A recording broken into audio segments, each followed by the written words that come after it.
Hello everyone, it's the storyteller here. I've prepared something slow, eerie, and sleep-friendly for you tonight. Don't forget to like and subscribe, and let me know in the comments. Are you drifting off already, or still wide awake? Vice. News Real Talk. The art of soul swapping. New research proposes a radical solution for the estimated 13 million people who unwittingly lost their souls in last year's Black Friday mishap. While hell isn't offering refunds anytime soon, a soul swap isn't out of the question, says Sam Ackerman, sole author on the study and CEO of ExoSouls. His paper, titled Devilish Details, a sparse Bayesian learning framework for enhancing the ExoSouls algorithm, is published this week in Chaos, a non-linear journal of translational science.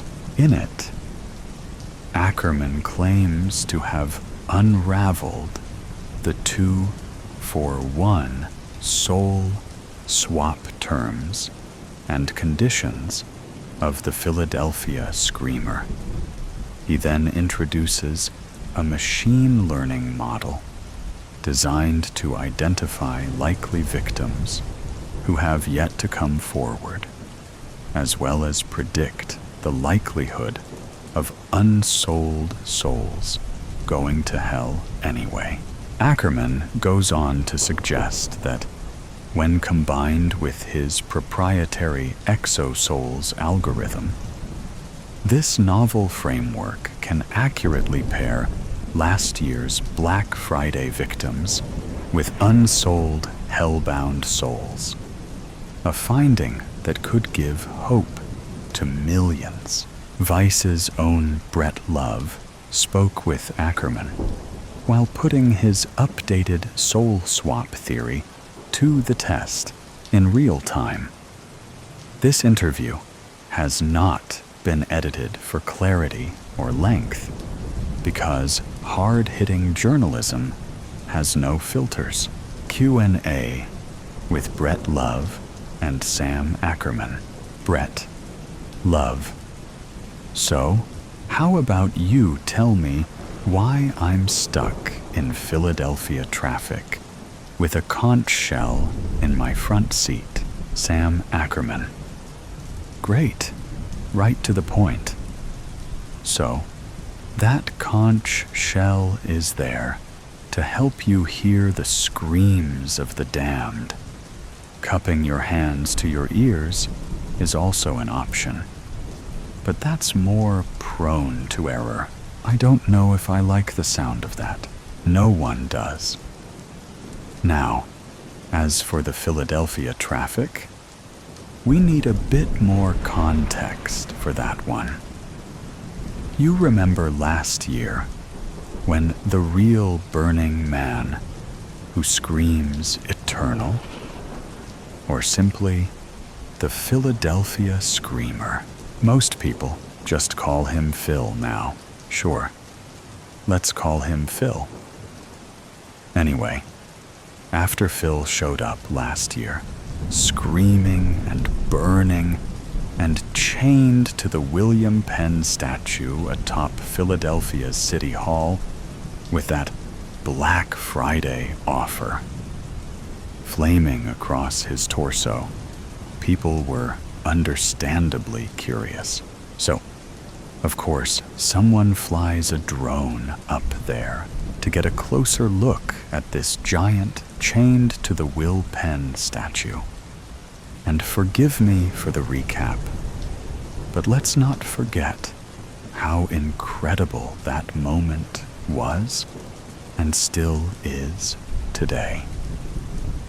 I mean, he's bound there, like Prometheus, except instead of eagles tearing out his liver only for it to regrow, there's a flaming message that burns to life again and again. Letter by letter, from neck to navel. It's hell's version of a flashing neon sign, and it says, "Two souls take the place of one in Black Friday's shadow. Make your wish known, and they shall pay the price." Right. And who can blame people for thinking it's your classic 2-for-1 Black Friday deal? Exactly. Last year's tragic miscalculation really just came down to otherwise honest folk simply hoping to cheat Satan on one day of the year with no consequences whatsoever. They thought they could make their wildest wish come true while sacrificing the souls of two of their worst enemies. When you think about it, the choice of holiday makes perfect sense too. Halloween is too on the nose, and Christmas is off limits. But Thanksgiving is, well, it's a gobbledygook of whitewashed genocide and glorified capitalism. So why wouldn't Satan want to piggyback on that? Just look, and you'll find him in the eyes of crazed consumers everywhere, in that Black Friday aftermath of filth left behind by the world's worst holiday. Wow. You really hate Thanksgiving. What about cranberry sauce? You'll cut out that last part, right? I don't want to turn off potential ExoSouls clients, sure. But you still haven't told me why I'm stuck in Philly traffic this Black Friday. Oh, right. So we already covered Phil, and the rest comes down to word origin. Before Black Friday found its way into the common parlance, it was used by Philadelphia traffic cops who were fed up with the crowds after Thanksgiving. This was back in the 1960s, so it all comes down to a simple misunderstanding. And hell probably wasn't trying to be nefarious here. I mean, they sent their screaming giant to Philadelphia, after all. They just thought that's where Black Friday applied. So they thought it was still 1960-something, even though Phil arrived in 2022. You're talking about relativity and time dilation, right? Yes. No. Not really. Listen, the theory of special relativity is a wonderful lens for examining the wonders of the universe, but it likely holds no meaning in hell.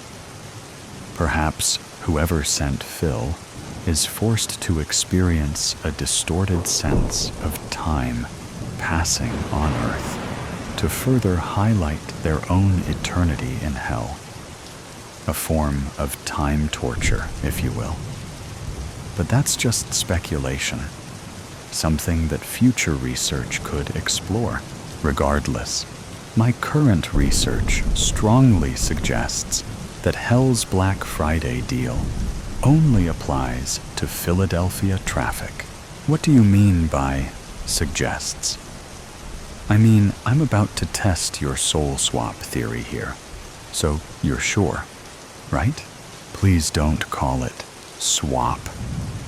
I never mention that term once in my paper, and I don't know why the media keeps throwing it out there. This isn't the movie Freaky Friday. We're not switching souls or bodies or anything like that. Say exchange if you must, but it's in the company name, ExoSouls, with exo meaning external and souls meaning plural. It's a simple 2-for-1 exchange, and at no point do you swap souls with anyone else. Now, do you have the ExoSouls app installed on your phone, Brett?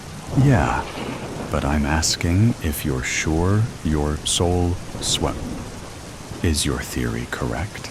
Listen, there are 1,000 different researchers giving 1,000 different reasons for last year's Black Friday mishap. They blame it on wildly irresponsible statistics, poor reading skills, TikTok trends, rising obesity rates, or excess levels of tryptophan. But not one has demonstrated as high a degree of correlation as I have. I'm sure you've already read the paper, but let me offer a quick recap for those who haven't. We know for a fact that people who have toned their souls see themselves with their eyes sewn shut every time they look in a mirror, while most hell-bound people don't advertise that about themselves. We also know that there was a spike in self-reported eyes sewn shut sightings last year, likely due to outrage over misinterpreting Hell's Black Friday offer. Now, I used those reports as a starting point for constructing my sparse Bayesian learning framework while accounting for normal levels of dishonesty. In addition to identifying unreported victims, my model also identifies those with unsold souls who have high hell-bound risk. However, the truly surprising finding comes when looking at the distribution of likely victims. It's a fairly regular distribution. That is, it's standard for places other than the city of brotherly love. More specifically, for places devoid of Philly traffic. What I'm saying is high-traffic Philadelphia areas are almost blank spots on that distribution map of likely victims from last year's Black Friday mishap. That's where people were able to take advantage of Hell's 2-for-1 offer, because that's the area that corresponds to Hell's definition of Black Friday. It's an incredibly strong correlation. And that's why you're stuck in Philly traffic this Black Friday, Brett. Does that make sense? Yeah, I think so. Maybe you could give a quick refresher on correlation versus causation. No, we don't want to risk traffic clearing up on us. Just Google ice cream drowning deaths after the interview. So, without further ado, could you please open the ExoSouls app, Brett? First, I've got to ask, why are we doing this over the phone? Why wouldn't you agree to a face-to-face interview? Selling one's soul can't be done in company. If you open the app, I'll guide you through it. Okay, app is open. Hey, nice interface. Kind of like Twitter, with less hate speech. And I just looked in the rear view mirror. I can say with relief that the eyes of my reflection aren't sewn shut. Well, we haven't done anything yet. To verify, can you tell me how many active users you see in the ExoSouls app? I see 437. Now it's 443. Hang on. Shouldn't the numbers be doubling with the 2-for-1 soul swap? Good. I see those same numbers. And remember, it's not a swap.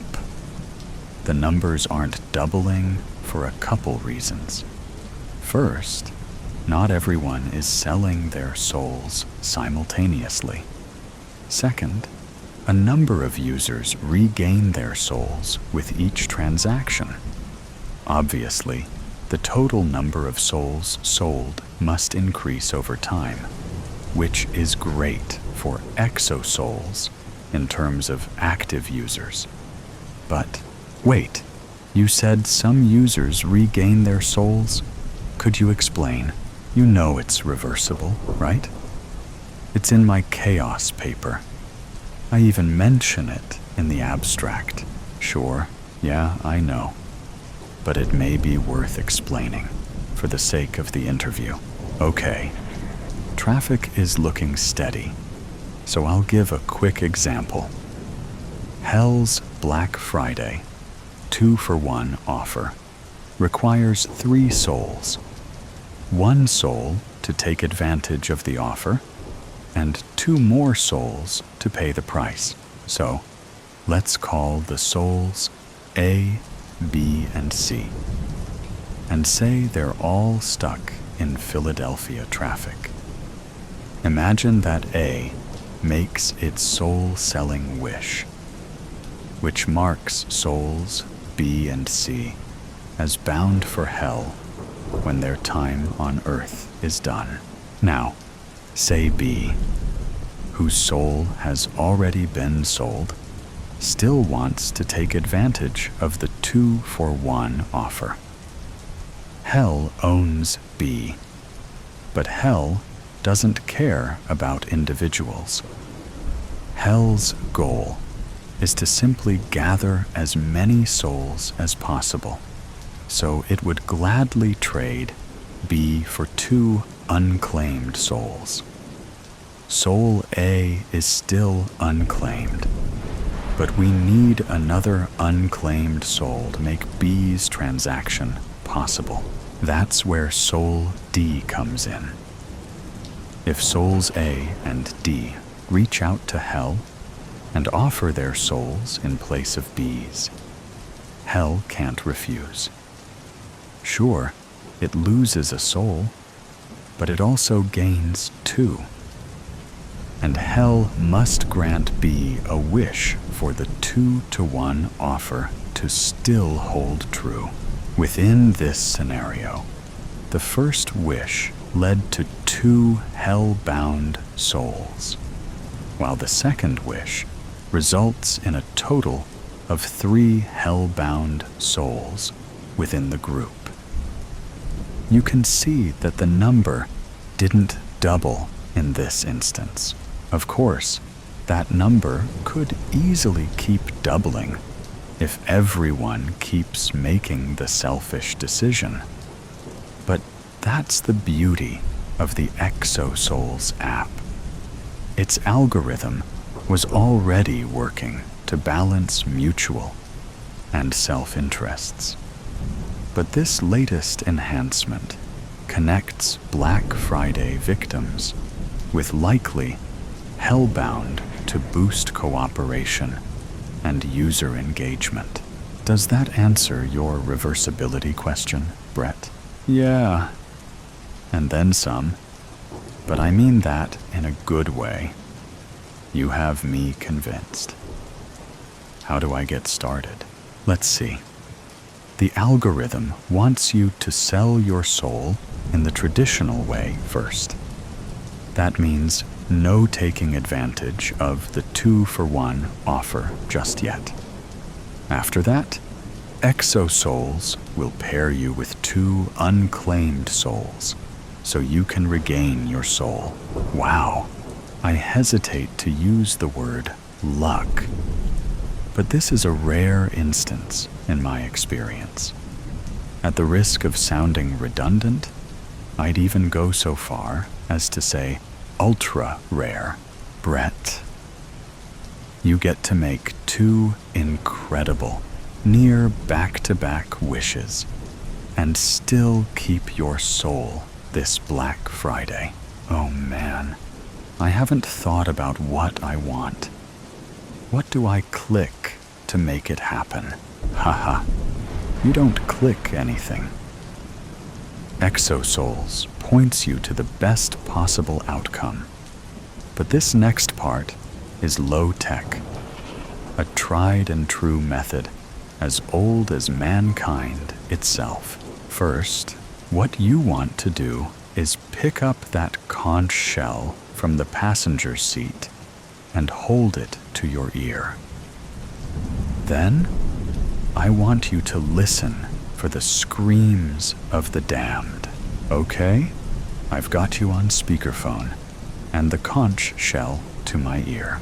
Do you hear the screams yet, Brett? Maybe.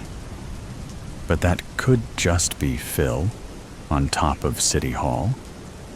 I think he's nearby. Forget about Phil.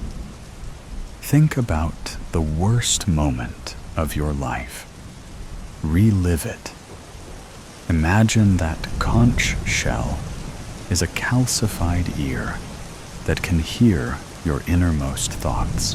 Whoa, I hear it. Jesus Christ. Keep that shell to you ear, Brett. Now tell me, how does traffic look? Oh God. Focus, Brett. How's traffic? Okay. It's nearly at a standstill. Good. Now, I want you to close your eyes nearly all the way until you're looking through your eyelashes. Then, stare at your reflection in the rear view mirror. Are you doing it? Yes. But I don't like this anymore. Don't stop. You're nearly there. Promise your soul for your heart's desire. I don't know what I want. Just wish for the first thing on your mind.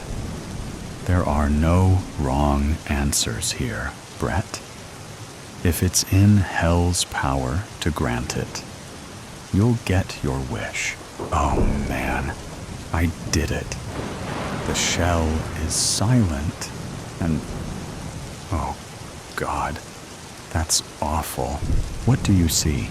I see my own eyes sewn shut in the mirror. How is that possible? Yeah, no one ever gets used to it. But the good news is I'm working on augmented reality glasses to add eyes to mirrors for those who've sold their souls. And the even better news is you've managed to successfully sell your soul. Now, exosouls should find a pair of unclaimed souls for you soon here. We're up to 643 active users, so maybe some are right next to you in traffic while we wait. And if you don't mind me asking, what was your wish? Well, it's kind of silly, but it was the first thing that came to mind. I wished for the traffic to clear up, and it's already moving at normal speed. Amazing. Although I guess I kind of wasted my first wish. You did a lot more than that. Do you somehow not understand words? For Christ's sake. You asked me twice why you were stuck in Philadelphia traffic. Shit. Can we try again next year? Well, what other option does everyone else have? Except for you, Brett. Sorry, but the ExoSoul's algorithm has banned you from the app. Good luck and goodbye. 28 sleighs. Later. Above the laughter and Christmas music, the bang against the door came. Thump, thump, thumped. Paul Reyes sighed. He patted his wife's hand and pushed his chair away from the table. Don't worry, love. I've got this one. Rosemary frowned at him. But everybody's here. Who could it be? He stopped. Rose had framed the doorbell with tinsel. You couldn't miss it. It would take a brain-dead person to knock instead of ringing. He shrugged. Carolers, or something. I'll give 'em a quid and tell 'em to bugger off. A round of laughter rippled around the table. The playlist swapped over to Wham's Last Christmas. Outside in the front hall, the door shuddered again. Thump, thump, thump. It banged hard enough to make the door viot in its frame. Annoyance flickered in his mind. The nerve of some of these charity-begging types. He wasn't one to sniff at donations, but give a man ample time to get up. And don't knock his door down like you're the wolf versus the 3 little pigs. He hurried along in his slippers. I'm coming! Hold your horses! But still, the banging continued. Thump, thump, thump. The little panes of glass at the top of the door vibrated and threatened to shatter. The figure of a man swayed beyond, blurry and dark. Paul gritted his teeth. He'd have some stern words for whoever it was. It didn't matter what good cause they were raising money for. This behavior was downright rude. He slid the chain off and yanked the door open. Oh, for goodness sake, what's your prob? The man behind the door barged through, snarling and screeching. He wore a parka coat with its fur-ringed hood raised. It framed his mess of a face. He had blood smeared all across his skin, and his nose was missing. A window shattered somewhere in the back of the house, and a woman shrieked. Paul's stomach dropped, and he screamed. He grappled with the invader and grabbed a hold of his shoulders. What? He grunted. Let go of me. The man clawed at Paul's shirt. He leaned forward and snapped his teeth. His breath was rotten, and he had bits of ragged meat caught between his teeth. He snarled like a wild cat, and his eyes were white, except for tiny pinpricks of blackness in the center. He flinched backwards from the bites. It was almost as if the maniac wanted to bite his nose off, too, as revenge for losing his own. Whatever was wrong with him, drugs, he guessed. He was dangerous, and Paul had to stop him. Paul grabbed the nearest thing from the shelf on the wall, an animatronic snowman. He smacked the madman across the face with it. Jingle Bell Rock played from the crappy speakers, and the snowman started to boogie. Paul hit the man with it again and again. Get out! Get out! The man recoiled from each blow of the rubber decoration. He snarled and shrieked, backing away through the front door as Paul struck him. At some point, something mechanical cracked inside the snowman. The song came out slurred and slow. Jack Frost danced slower.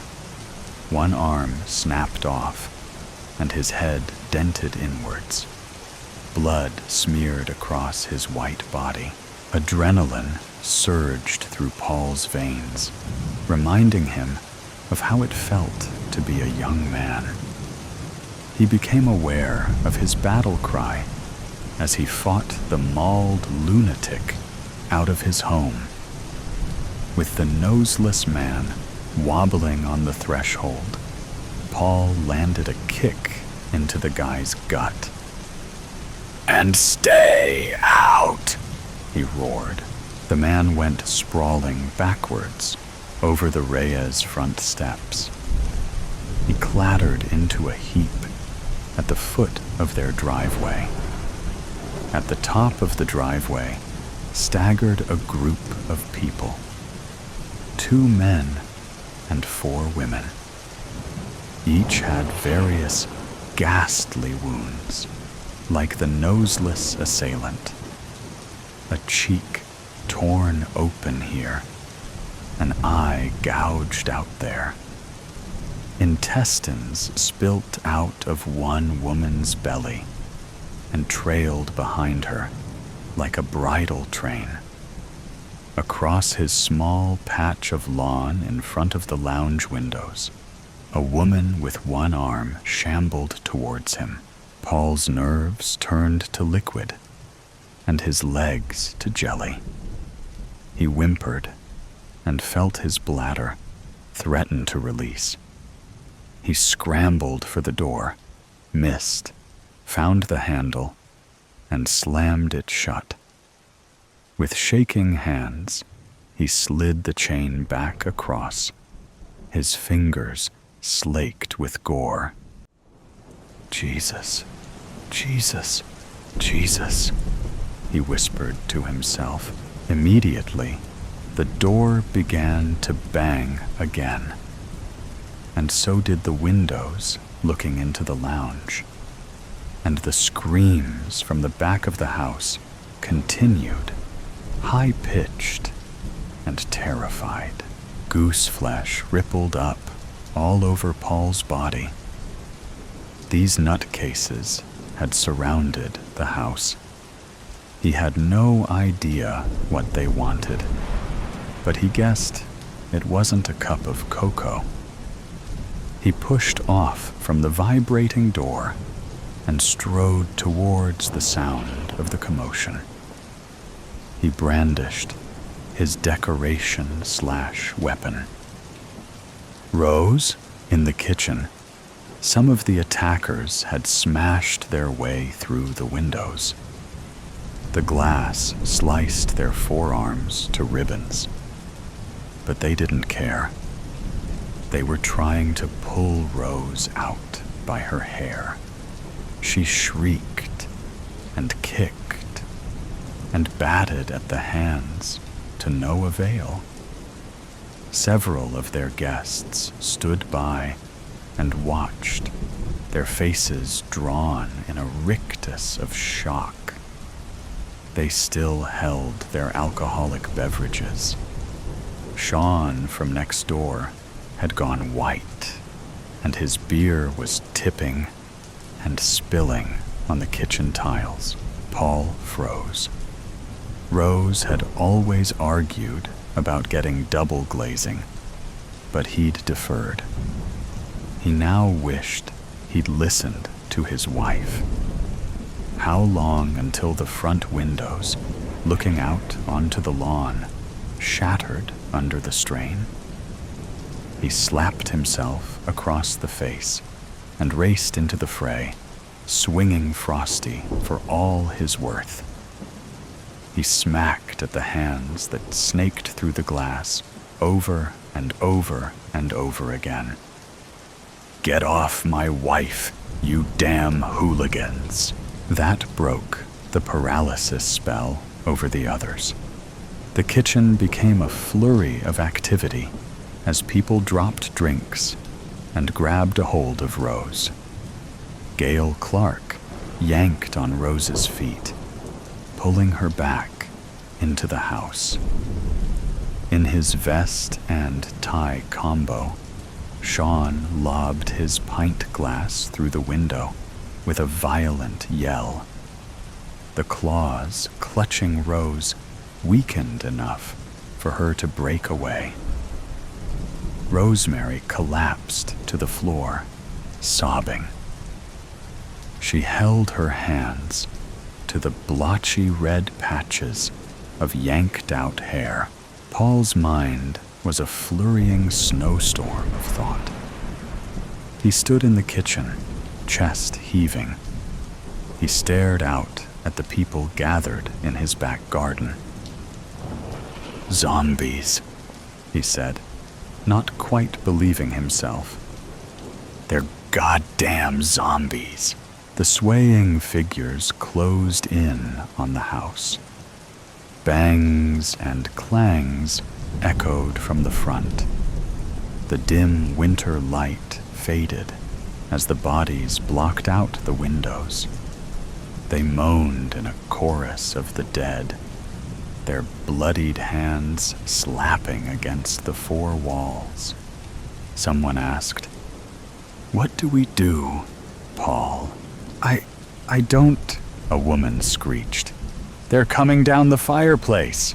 An ice shard speared through Paul's core, and the world seemed to slow. "Sweet baby Jesus," he mumbled. An enormous thud shook the foundations of the house. The survivors staggered to the walls for support. Paul shook his head clear. He tightened his grip on Frosty and ran for the lounge. He skidded to a halt as a cloud of coal dust settled across the room, coating the furniture and the tree. The hell? The smog cleared to reveal a massive man in a red and white suit. He kneeled, fists on either side, like the Terminator from that Schwarzenegger flick. A large brown sack slung over his shoulder.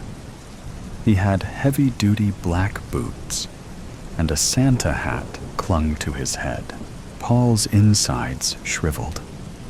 He'd fought off the one at the door because they'd been roughly the same size. But this one? No chance. He tried to speak, but found that all the spit had evaporated from his mouth. Only a tiny mouse-like squeak came from his vocal cords. The giant looked up. His eyes sparkled above two rosy cheeks. The orbs looked normal. No cataractic whiteness, narrowing to a black pinprick. A big, thick, white, bushy beard sprouted from his face. Paul dropped the damaged Frosty, which bounced to the laminate wooden floor. His head spun like he'd taken a right hook to the dome. "Santa?" Paul whimpered. Santa smiled, but the smile was fleeting.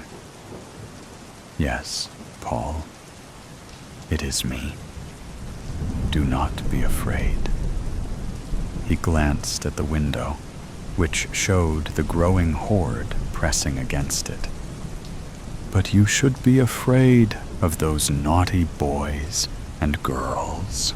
Paul's heart hammered high up in his chest, like a hummingbird trapped in his torso. His brain kept rifling through facts and thoughts as if to make sense of it all. His old thinker kept coming up short. It threw its cards in the air and searched through the rubble again. "What?" He licked his lips. "What do we do?" Santa grinned and stood up. He was 8 feet tall and towered over Paul and the others. If he were any taller, he wouldn't be able to stand upright in this house. He chuckled a deep, throaty laugh. "Ho, ho, ho." It rumbled through the earth like a bear's growl. Santa unslung his sack and upended it onto the living room floor. Machetes, blades, baseball bats, cricket bats. axes and chainsaws, swords and knives, flamethrowers and guns, even a grenade, and armor. It looked like police riot gear, except it had the symbol of a snowflake. I have brought you well-behaved children, some toys to play with. Paul regained some of his lost nerve at the sight of the armory.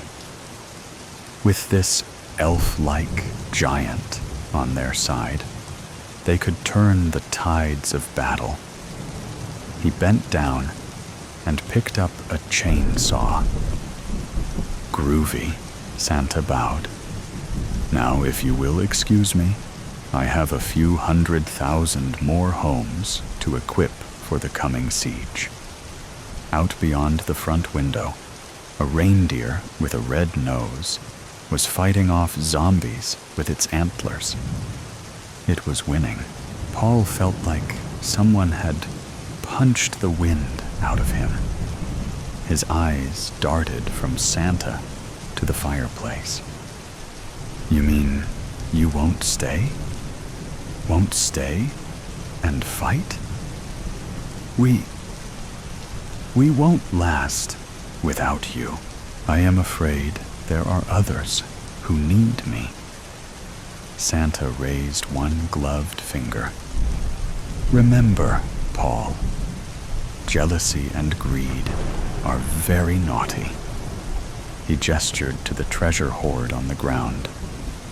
I brought you these because you have all been good. Let us keep it that way. Will you at least tell us why this is happening? Santa narrowed his eyes. When there is no more room in ho-ho hell, the dead will walk the earth. And with that, he vanished back up the chimney in the blink of an eye. In the background, the glass front window started to crack. A lightning bolt fault line zigzagged. Paul revved the chainsaw and beckoned his friends and family. Let's do this. Everyone, arm yourselves. Rose, stay behind me. Put some armor on. Gail picked up a spear and donned a helmet.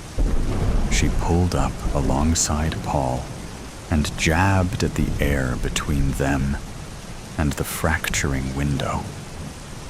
A flurry of movement in the distance showed that Rudolph was still fending off the zombies.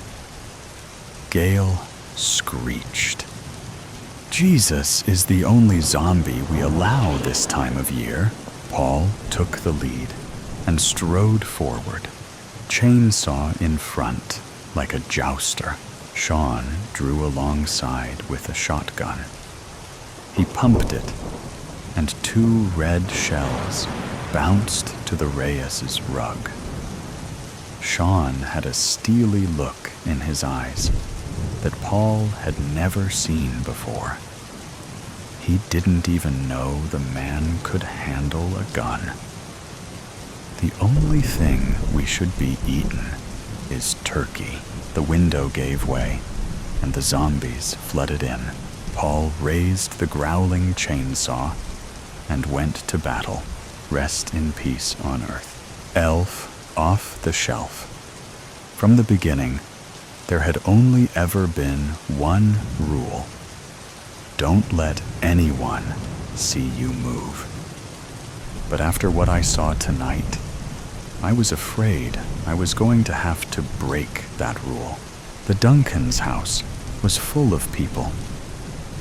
From inside Mrs. Mitchell's purse, I carefully peeked out through the open zipper and saw dozens of recognizable faces. People who had come over to pick up Oliver and Sclyer's friends over the years. They were all laughing and eating and drinking merrily, despite Christmas having already passed. This I knew, because Mrs. Mitchell had already put me away for the season, which made it even more exciting when she had come back to retrieve me again so soon. Everyone was dressed festively in gold, green, and red. The Christmas tree was still brightly shining, and stockings still hung on the mantel above a lit fireplace. Jingle tunes buzzed across the room, and the smell of spiced cider simmered about. As I scanned the festive room, delighting in all its magic, I spotted a familiar face. But it was not just any face. No, this face looked quite like mine. So much like mine. In fact, I was certain it was mine. But was it possible? Another one of us had been granted access to such an exclusive event after Christmas? What were the odds? It took all my training and discipline, much like the effort I'd put forth when Mr. Mitchell accidentally dropped me in the toilet a few years back, not to call out and wave to my North Pole brother. Our mission had always been deemed a solo one. We'd known from the start that once we were sent off, it would be unlikely for us to see another of our kind again. Instead of calling out, I admired my fellow soldier for his composure and his stillness. His Mr. and Mrs. had him out for all to see. Not that we weren't used to being put on display. That was a rather big part of our job. But never had any of us, so I'd thought, been brought to an event like this. I imagined he was as gleeful and giddy about the whole thing as I was. But from where I watched, you'd never be able to tell. The sign of a strong soldier, indeed. Suddenly, a loud clinking sound echoed through the room. With a tap, tap, tap of his glass, Mr. Duncan had silenced the bustling crowd. "Good evening, everyone. I'm so delighted you're all here," he bellowed.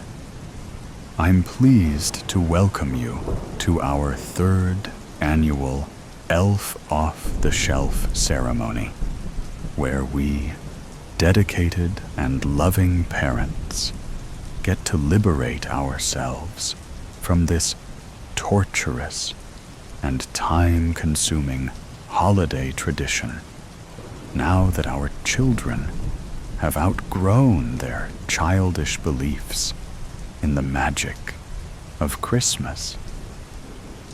A loud cheer erupted across the room, but I didn't understand what they were cheering about.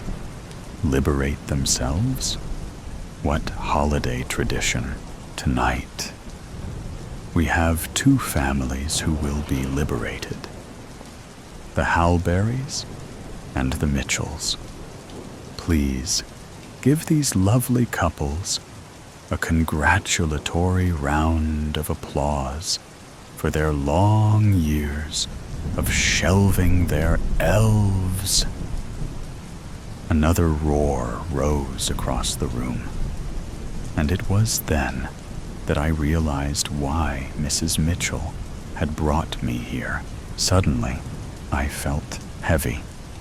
Heavier than I felt on the days when Mrs. Mitchell unboxed me, having grown stiff after months of storage.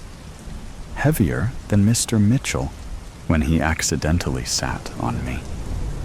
I dropped down below the zipper of the purse, letting the darkness and the realization consume me. They've come to liberate themselves from me. But what did that mean? I heard Mr. Duncan start talking again, so I lifted my head up out of the zipper. Would either of you like to go first? Mr. Duncan stared toward Sarah Halberry on the other side of the room, and just as he was about to look in my direction, Sarah cried out, "I would!" Her hand was raised and flailing. Her enthusiasm stung, and I hoped Mrs. Mitchell would not be so thrilled to part from me. Surely she wouldn't be, right? I snuck a peek at her face, but it was unreadable. Her eyes were glued on Sarah, who clutched my twin, Polly, between her fingers. Still, he did not flinch. What are they going to do with him? Chuckling at her enthusiasm, Mr. Duncan said, "Well, come on up here, darling. Bring old Polly with you for everyone to see." With Sarah now at Mr. Duncan's side, he began, "Well, Sarah, I can tell you're excited to get on with it, but we've got a few things to get through before we say goodbye to little Polly. Tell us, you dedicated how many years to this little guy? 17 years? Now, Sarah was holding Polly displayed on the palm of her hand, oscillating her arm from left to right to show the whole room his face. Whoa, 17 years? You must have started right when these little guys came out, huh? Sarah nodded proudly, but her eyes seemed to say something darker, nearly bulging out of her head. I sure did. Well, that's just fantastic. Really, really fantastic. So, let's see here, huh? Can you tell me one of your favorite memories with Polly? Mr. Duncan asked. My favorite memory. Sarah stopped turning and pulled Polly closer to herself, inspecting him. I noticed her face soften as her memory scanned the past, and I couldn't help think about my own favorite memory with the Mitchells, remembering the time she moved me into the fridge. It had been a cold night in there, but when Oliver found me in the morning, clutching an empty pickle jar, his childish giggles warmed me right up. And when he and Schuyler told Mrs.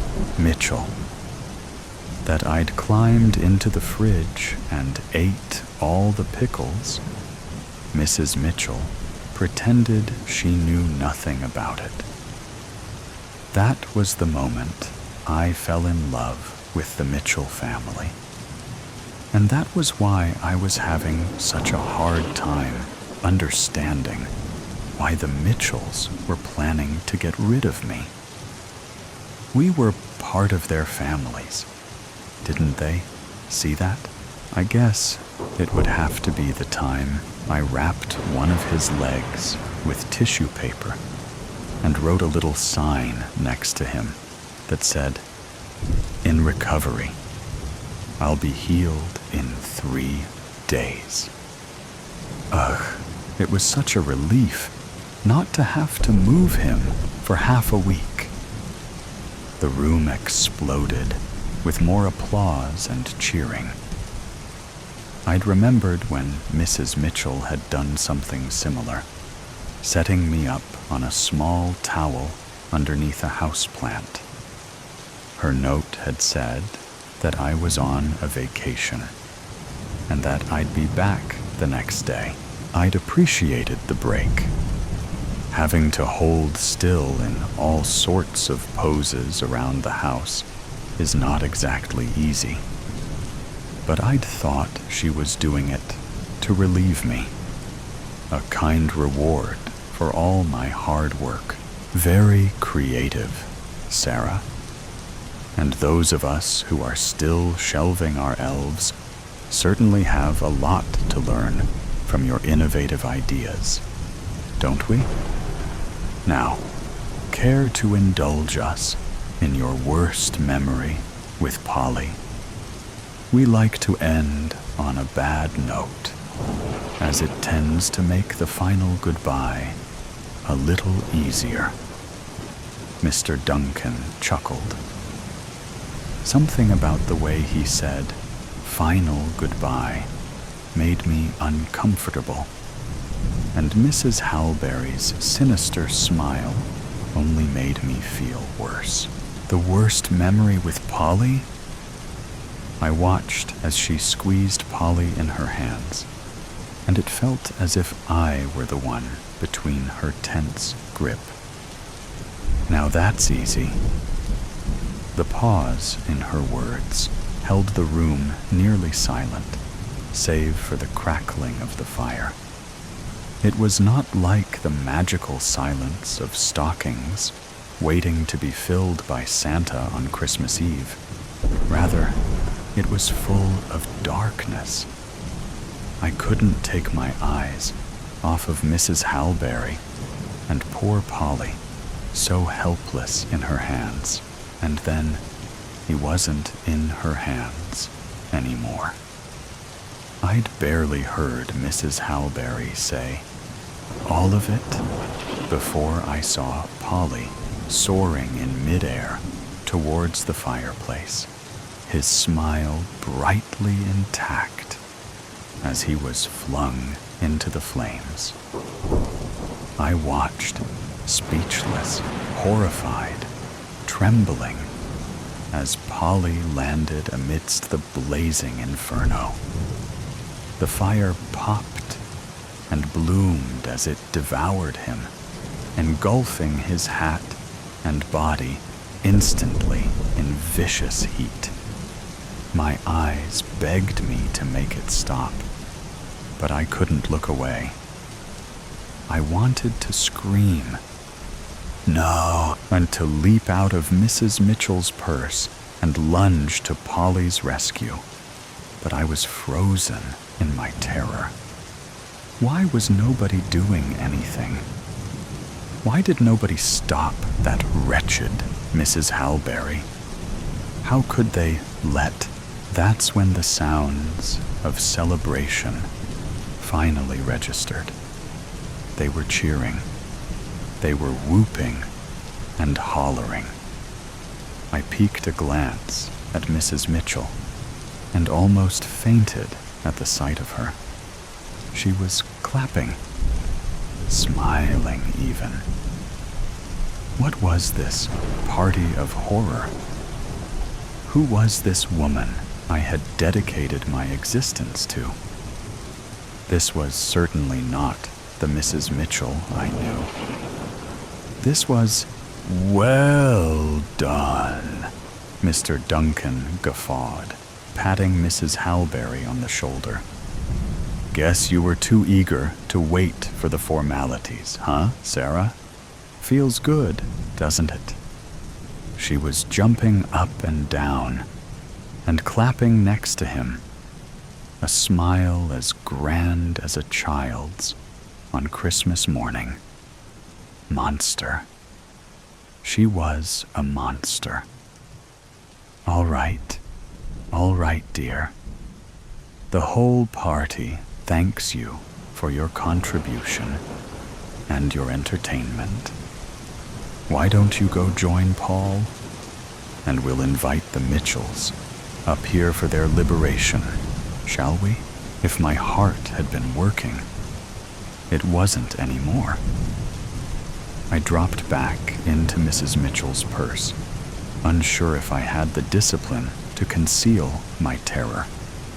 Somewhere inside me, I knew the truth, but I couldn't fight my denial from at least trying. Would the Mitchells really kill me? Mrs. Mitchell's hand found me, and pulled me from my dark haven. In that moment, time seemed to slow down. Not like how it does on Christmas to assists Santa's impossible task, but like the sensation of fear, where every minute movement and sensation feels important because you're unsure if it will be your last. I had hoped all of it would be revealed as a dream, but as I rose out from the zipper, I saw the same malevolent faces, all of them staring hungrily in my direction. I'd had no context for such evils, had not even fathomed such perversities could exist around Christmas. And yet, there I was, the target of a ruthless and angry mob of parents. Mrs. Mitchell was quicker and peppier than I'd expected her to be, scurrying towards the front of the fireplace, eager for her turn at murderous betrayal. I did the only thing I knew how to do, the only thing I'd been trained to do. I remained still, sitting poised and cheerful in her hands as she showed me off to the pack of wolves like a sliced Christmas ham. This is Skipper. We got him when our oldest was 2.5, so he's been a tradition in our home for nearly 14 years. I was so relieved when Skylar told me she no longer cared for the stupid thing. Gasp. What an awful thing to say. Carla told me about this little ceremony she conjured up a few years ago, and since then, I just couldn't wait for my day to come. A murmur was rising in the crowd when Mr. Mitchell made his way to Mrs. Mitchell's side. He wrapped his arm around her waist and said, "Oh, come on, dear. You're not even a little sad about it. It's the end of an era."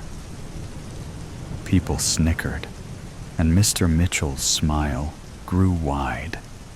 I recognized his joking tone, but now it felt like pure mockery.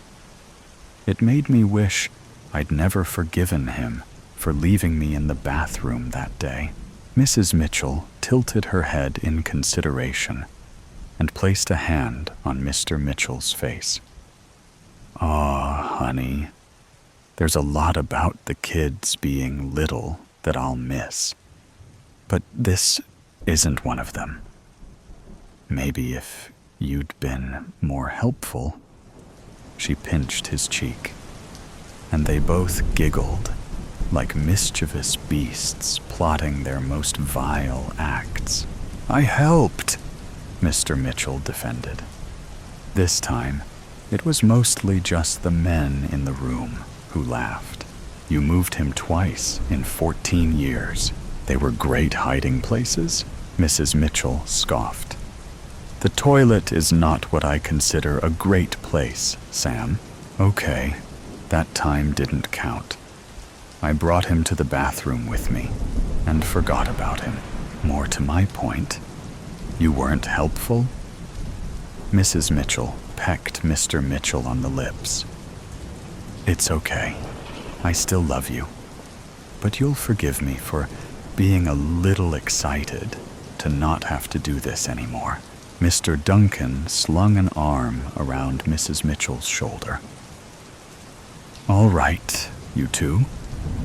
I can see you're just as eager as Sarah was, so should we get on with it then? We know Skipper's name, and I'm assuming your worst memory with him was this, toilet incident. Is that right, Sam? Are there any good memories with Skipper you care to share before your final goodbye?" lifeless in her hands.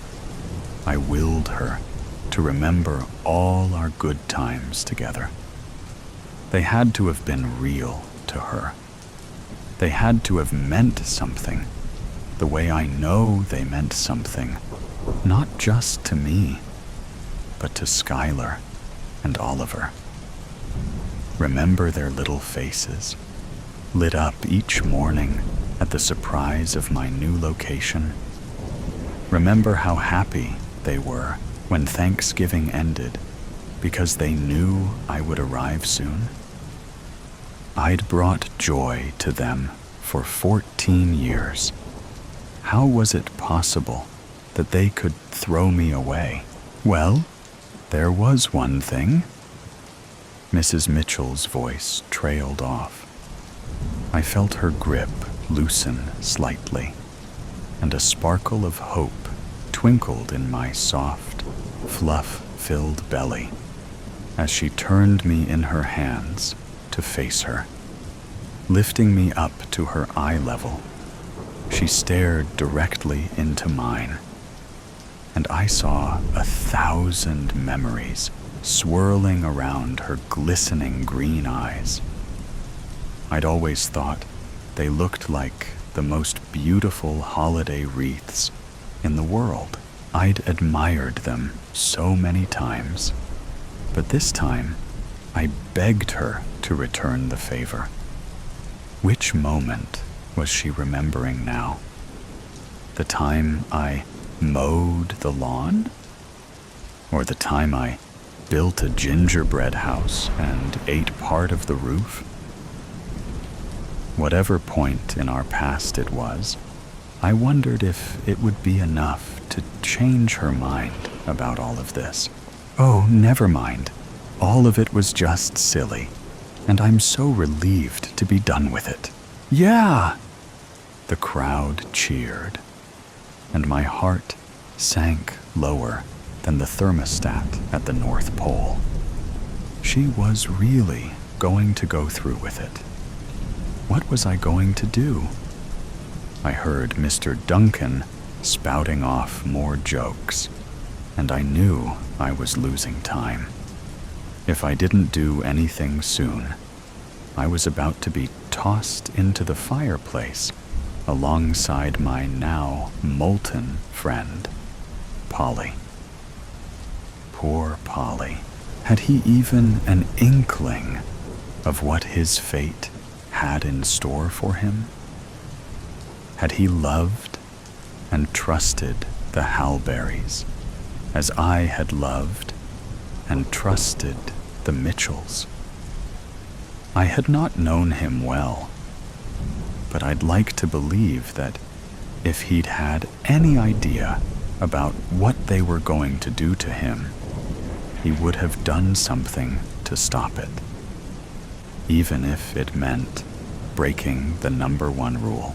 I was still gazing into Mrs. Mitchell's eyes when I saw her lips beginning to form the words, "Goodbye." It was then that I decided I wouldn't let this happen. It was then that I broke my stillness. I leaned forward and slapped her across the face. "How dare you?"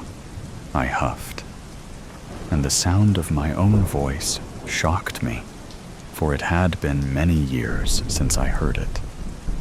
I thought we were family, but families don't burn other members of their family, with my voice being so high-pitched and quiet.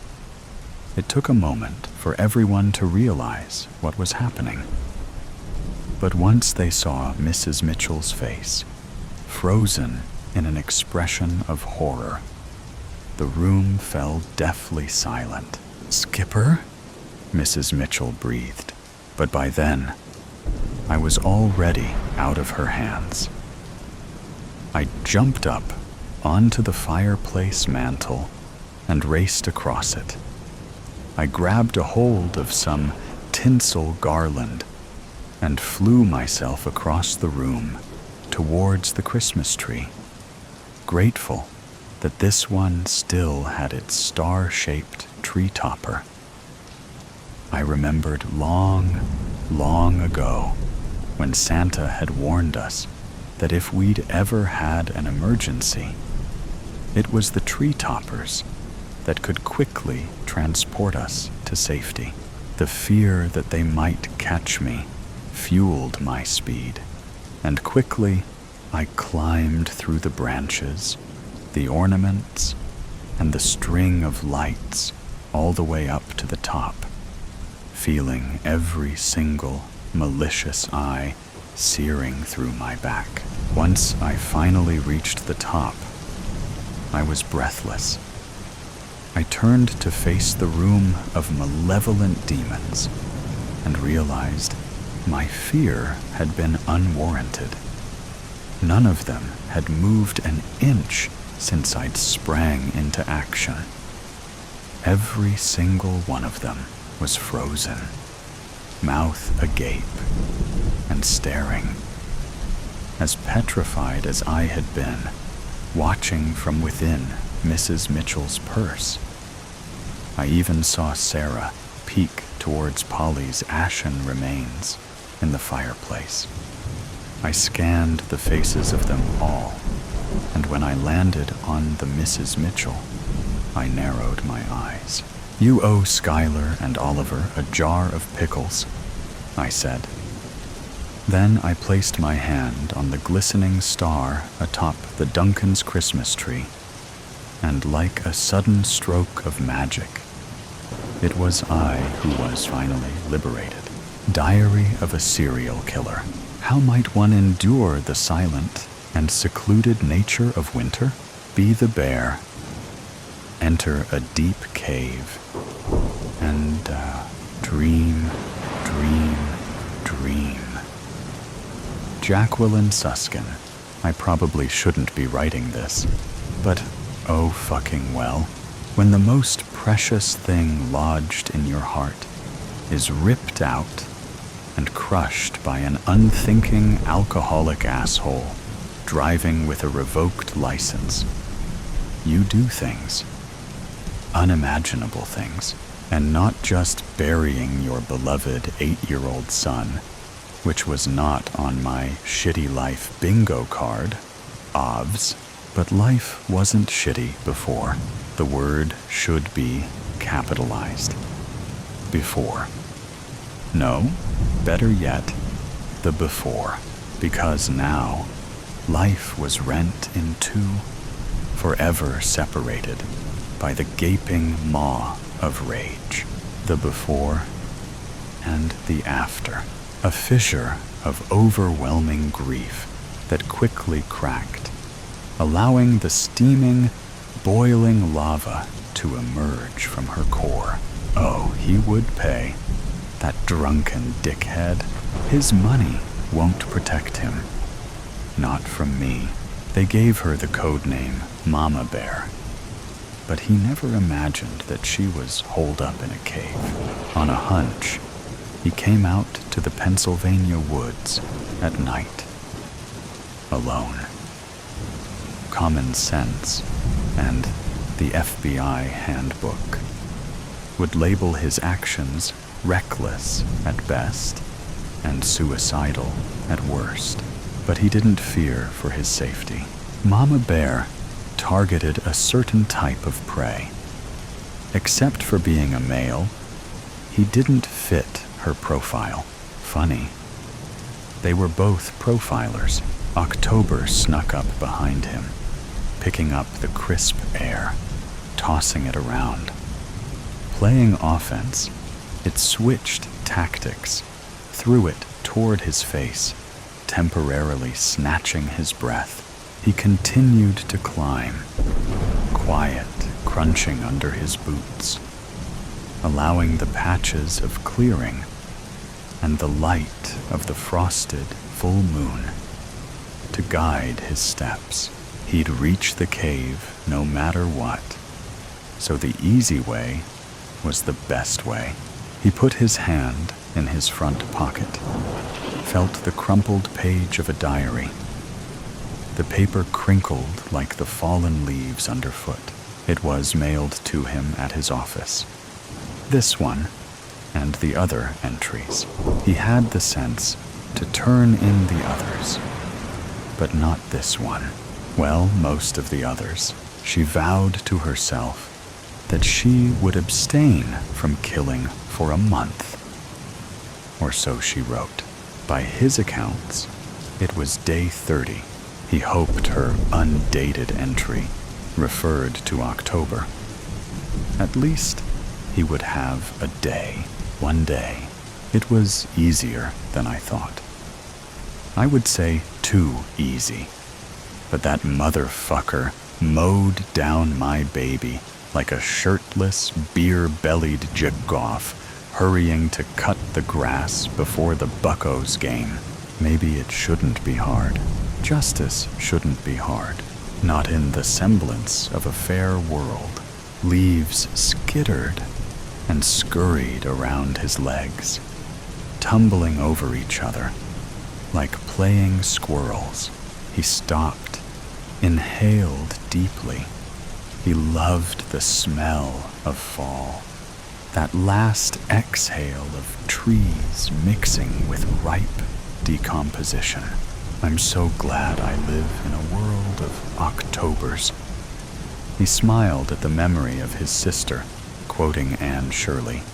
Not so long ago, his smile fell. Not so long ago, yet forever ago. Tragedy has a way of altering time, elongating some parts and compressing others. He looked up through the lattice of bare limbs, a web of gnarled fingers, the indigo sky stitched with rhinestones. Did the stars foretell it?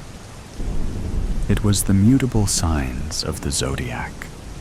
Gemini, Virgo, Sagittarius, Pisces, BTK, Dahmer, Bundy, the ones born at the end of a season, not in the middle, like the fixed signs, like Scorpio, like her. You'd think one was enough, but it wasn't. I realized AA, alcoholic asshole, was just one of many. Sure, I settled my score, but what of the other moms? So many blights, diseases walking the earth, infecting others with their cruelty, their carelessness, their capriciousness. Someone had to bring order, just like Melville Dewey did to book classification. Stoned to 99, he considered turning around to walk back down the hill. He turned, but didn't move. In the distance, the twinkling lights of downtown Pittsburgh weaved a terrestrial constellation of bridges, one-way traffic, and sundry skyscrapers. The Steel City, just like its people. Metal backbones, gritty guts, and honest hearts. He craved a sandwich from Primanti's.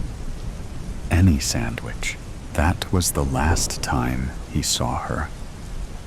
At Primanti's, the original one. He wasn't one to second-guess himself. His mom drummed it into their heads from the cradle. Trust self first, last and only. First, last, only. Thanks to the internet and social media, it's not hard to find someone or their misdeeds. What was once relegated to a diary like this is now vomited onto Twitter, Instagram, Facebook, and YouTube for all to see. Many lap it up, probably because it makes them feel less uncomfortable about their own stupid decisions and meaningless lives. Here for the mindless braggart. Many blowhards make for less research, when it comes to this side gig. He cracked his neck, onward and upward, one foot in front of the other. Crunching leaves, whipping wind, snapping twigs. Up, up, up he climbed. He was getting close. His hand reached towards his front pocket. Again, he read the page dozens of times, just like the rest. He couldn't help it. Just touching the decal-edged deanery page brought clarity and understanding. He had to find her first. Could it be that easy? I think this might be my last entry. I knew it was a bad idea. No, make that bad idea to write things down. But writers write. Fish swim, birds fly, dogs bark. Writers write. And mama bears? Well, unless you're bent from birth, looking at you, mutable signs. No one sets out to be a killer. Or, as I like to differentiate, a remover. Scrooge, Dickens, had it partly right. Decrease the surplus population. He just needed to add of assholes. Decrease the surplus population of assholes. Dangerous, foul, hollow assholes. He neared the ridge. He was getting close. He pulled out the wrinkled diary page. He couldn't help it.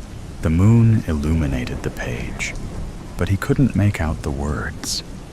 Strange glyphs, occultic squiggles, just like those found on the astrological charts she used to interpret.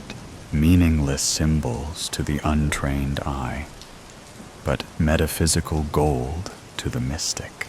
He didn't need to be able to read the entry. He had it memorized, the cave. He could see the entrance, dark, yawning, an inky maw, just like her rage. He reached into the other pocket for his flashlight. She beat him to it. Her flashlight shone on the ground ahead so as not to blind him. Hey, sis. Hey, bro. What took you so long? All for science. It's a jungle out here. I'd been warned. Predators and prey of every size and description around every corner. Anywhere can be breathtakingly beautiful and equally breathtakingly deadly. Stay alert to stay alive. Even with safeguards in place, I find myself in terrifying peril. Time's running out. The end is near. I fear no help is in the offering. I am on my own. No hope left. It's getting more and more difficult to breathe. Humidity so thick, it's like sucking a wet sponge. But I can't give up. Yet. I see my short life flashing before me. Might pass out soon. How can this be happening? Won a grant to study rainforest in Amazon. All for science. Far back as I can, remember I had a love for plants, instilled by my mother. Rest her soul. She raised exotic plants. So I wanted to emulate her, made it into a great university. Oh, that hurt. Can't think straight. Getting lightheaded. Most of my history will be found in my journals. When did I last make an entry? Right. When I arrived. Was going to add more tonight. Oh, well, best laid plans. He has me pinned right where he wants me, trembling in fear. Grip tightens. Oh, hope Adam knows I really did love him. Wanted to be his wife. But so ironic when I think about it now. How we were saving ourselves for marriage. Mutually agreed. The right thing to do with our bodies. Not give in to temptation and all that. Yeah, we made it to some bases, but overall, still a virgin.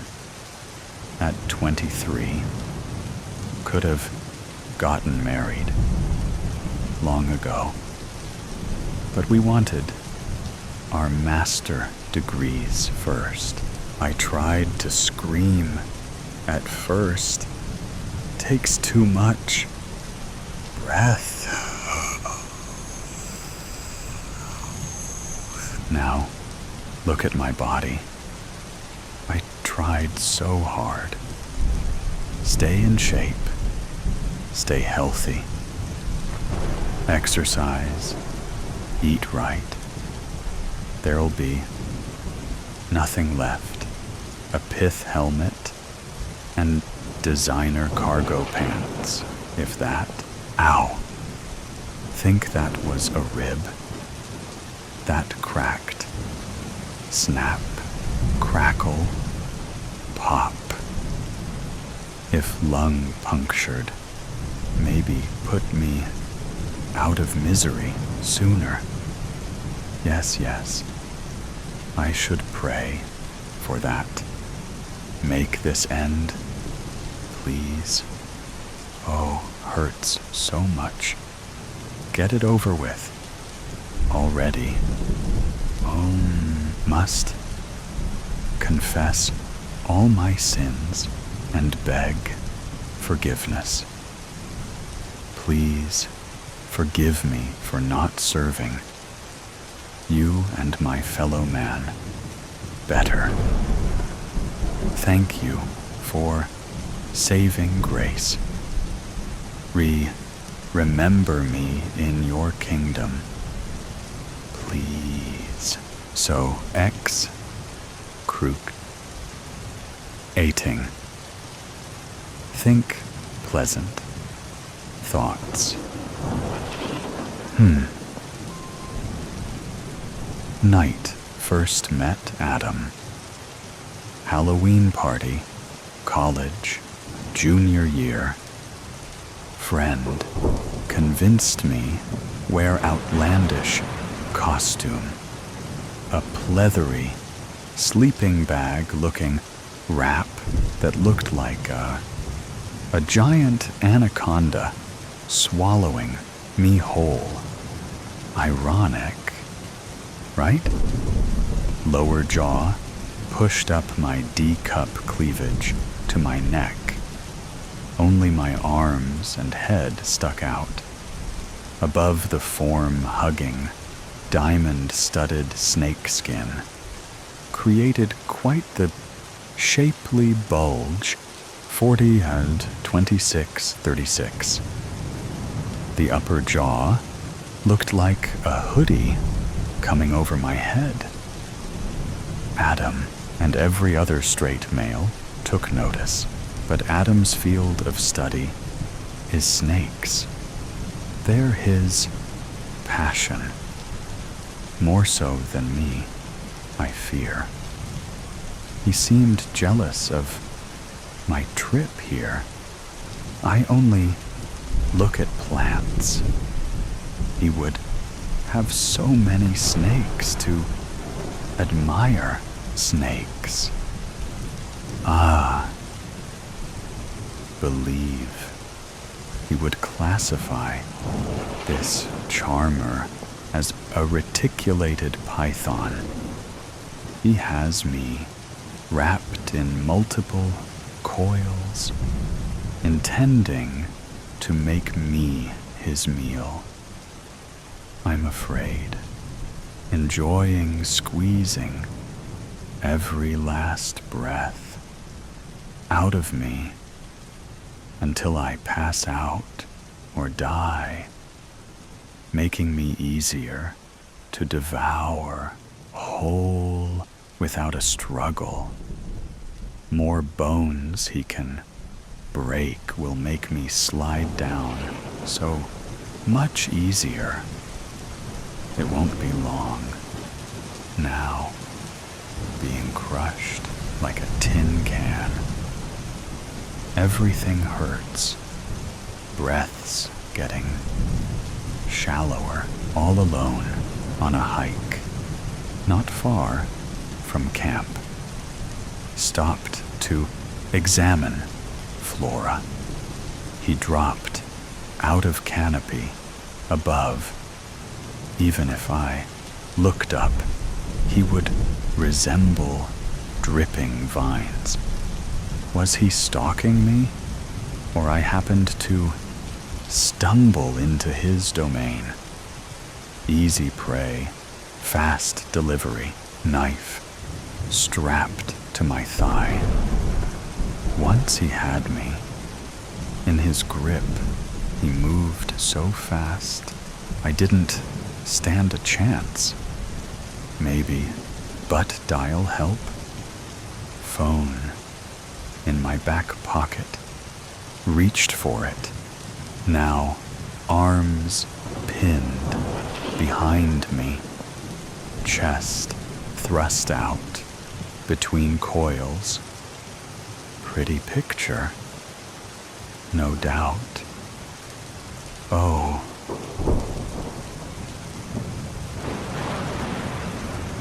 Try not to imagine the coming horror. Maws above me, already drooling. Smells putrid. I can hear his forked tongue testing, tapping my pith helmet. It deflects saliva away from my face for now. It's strapped on. If he tries to dislodge it, my head may be ripped off too. Less misery for me. Please let this end. With each exhale, he takes up the space, crushing me more, making impossible to get air. Oh, the pain. Agonizing pain. Adam once told me.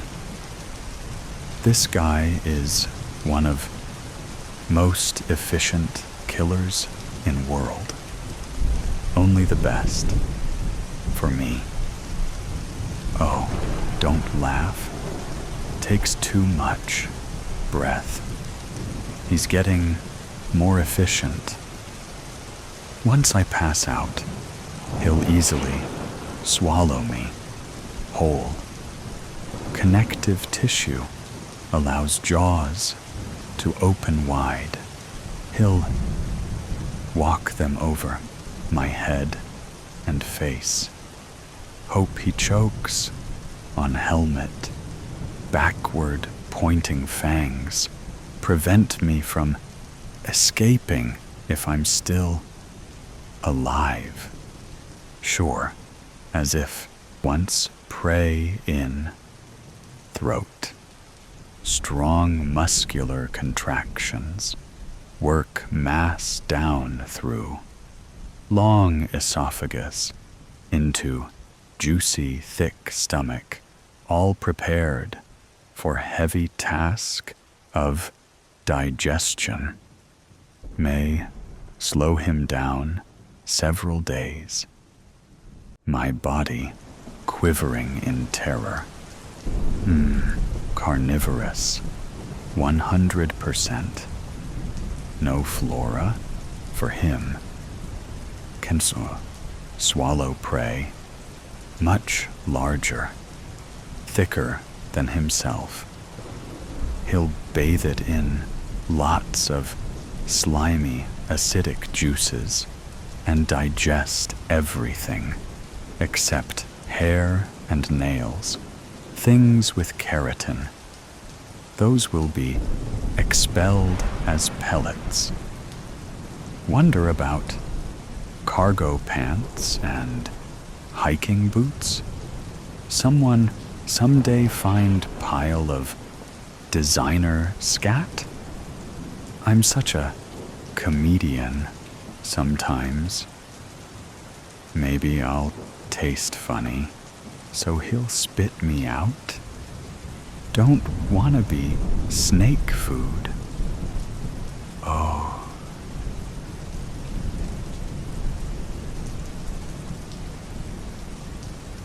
Skalda, is someone over there? Behind those ferns? Help me, please. Fading fast. Out of time. Hello, Eve, my love. Imagine finding you here, hanging out with a serpent. You're turning a bit purple. Oh, Adam. Thank goodness. Save me. Can't breathe. He's breaking every bone. The pain is unbearable.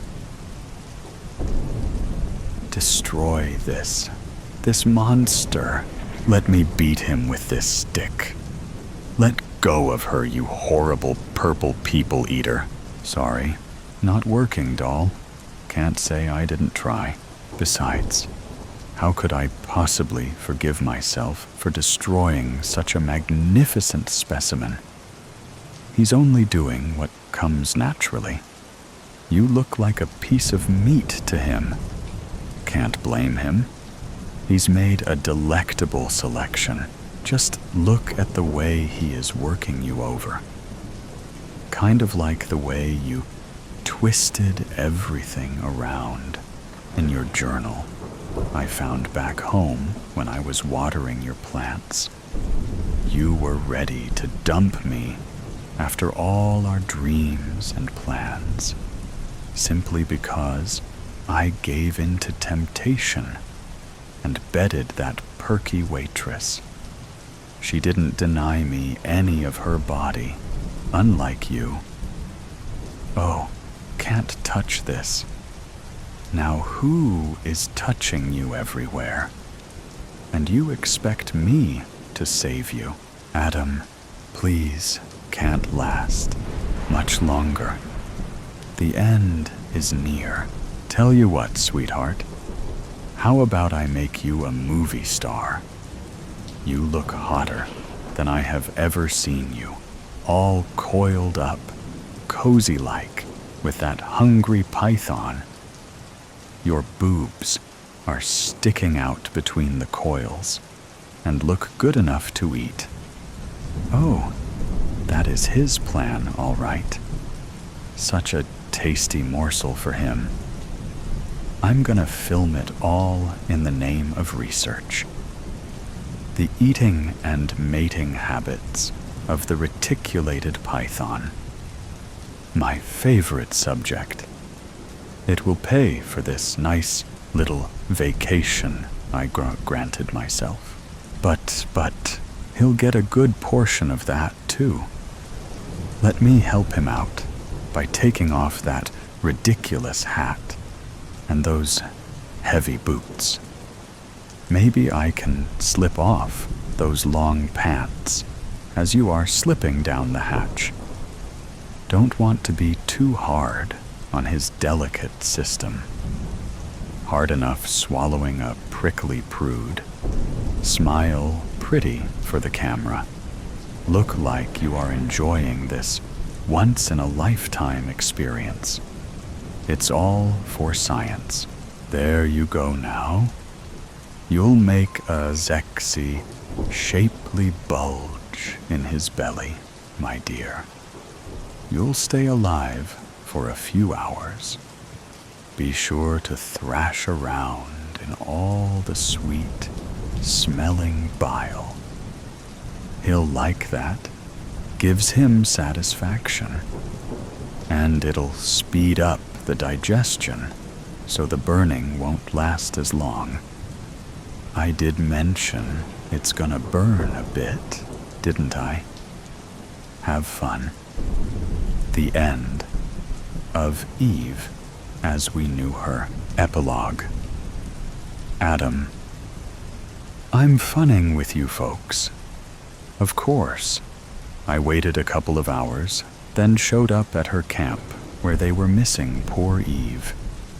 I led a search party, and we happened upon this large, long, legless lizard, lounging languidly along a sunny ledge with a bulging bauble about the belly.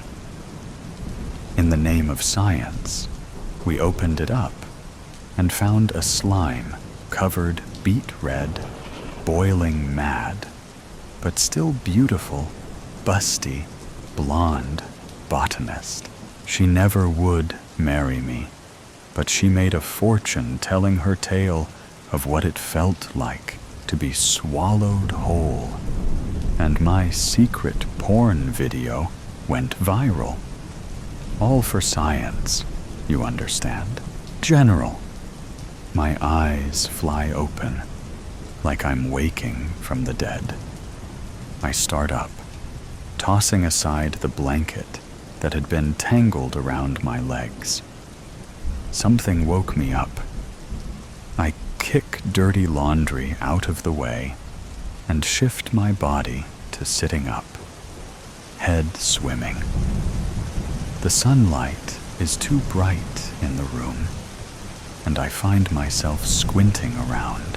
When I lean forward, my phone tumbles off my lap, hits the edge of the coffee table, and clatters to the floor. I wince. Shh! I hiss at it. Why is that so loud? It echoes through the whole house. I look down at the dark phone, way far away on the floor, and can't convince my arms to swing down to grab it. What's the point? So I can open it up and do what?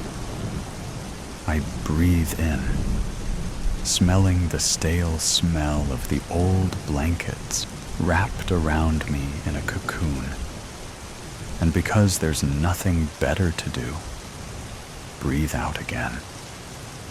I can feel stiffness in my stomach from the surgery, the stitches stretching with my skin. I'm hungry. I should haul myself to my feet, drag myself into the kitchen, and find something to eat. I try to imagine doing all of that, standing up, moving, opening the fridge, getting out ingredients, putting things in a bowl. I swing my head to the right.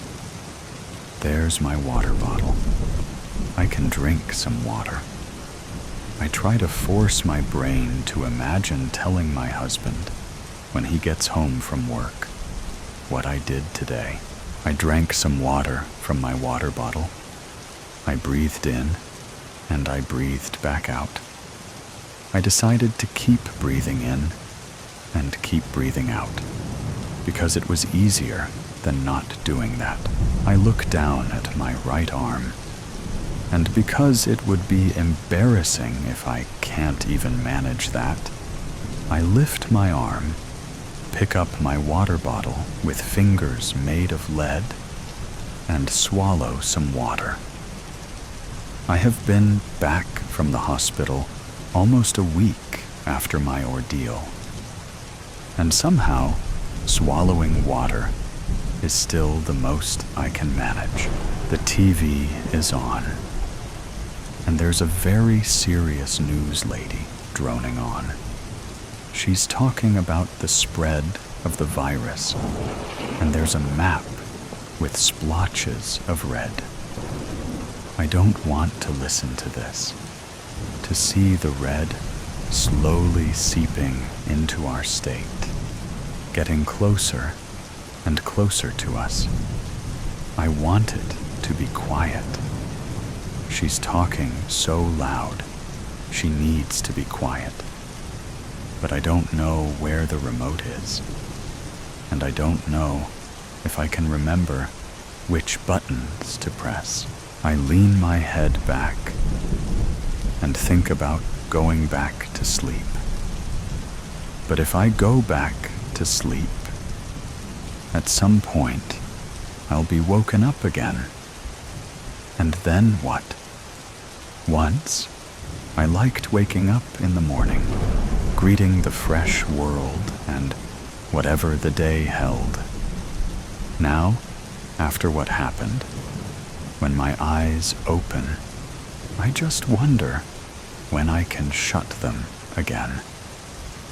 I don't have to feel hungry when I'm sleeping, and don't have to worry about finding something to eat. Thump. There's a thump on the porch steps. My eyes trace past the cluttered living room, past the TV, out the window, and as he moves, I catch a glimpse of him. There's a zombie climbing the porch steps. I start to stand. Sharp pain shoots through my stomach. I stiffen and pause. Is that pain new? I don't remember it from yesterday. I leverage with my arms, stiff and sore, and haul myself to my feet. I kick at one sock that's slowly coming off my foot, and shuffle around the pile of laundry to get to the window. Surely I saw something else. Right? I'm sure I didn't see a zombie. The lady on the news is saying to be very, very careful. She's saying that the virus spreads not just from the bite, but that it's in the water supply too. She's impressing on us how dangerous it is, because everyone knows that zombies are incapable of hurting other zombies. That's why it's spreading so fast. I reach the window and stop. My arms are limp at my sides, and I can feel the lopsided bun on my head slowly falling out. There's something damp on my sweatshirt. What did I spill on my sweatshirt? Outside the window, I see him. He's climbing the porch steps. He's lifting one foot, and he's looking down at it. Then he's dropping it, thump, onto the step. He's lifting the next foot. He's looking at it, then he's dropping it. Thump. I take a step back. He's an old man, a stranger I don't know, with stringy gray hair and mottled green skin. The brass buttons on his moldy wool coat still shine in the sunlight. Looking at them makes one half of my head ping with pain. His fingers are curled into claws. His face is gnarled into a wince, his teeth slimy and yellowed. I turn away. Thump. He's a step closer. I turn again. On the floor of the living room is a bath towel.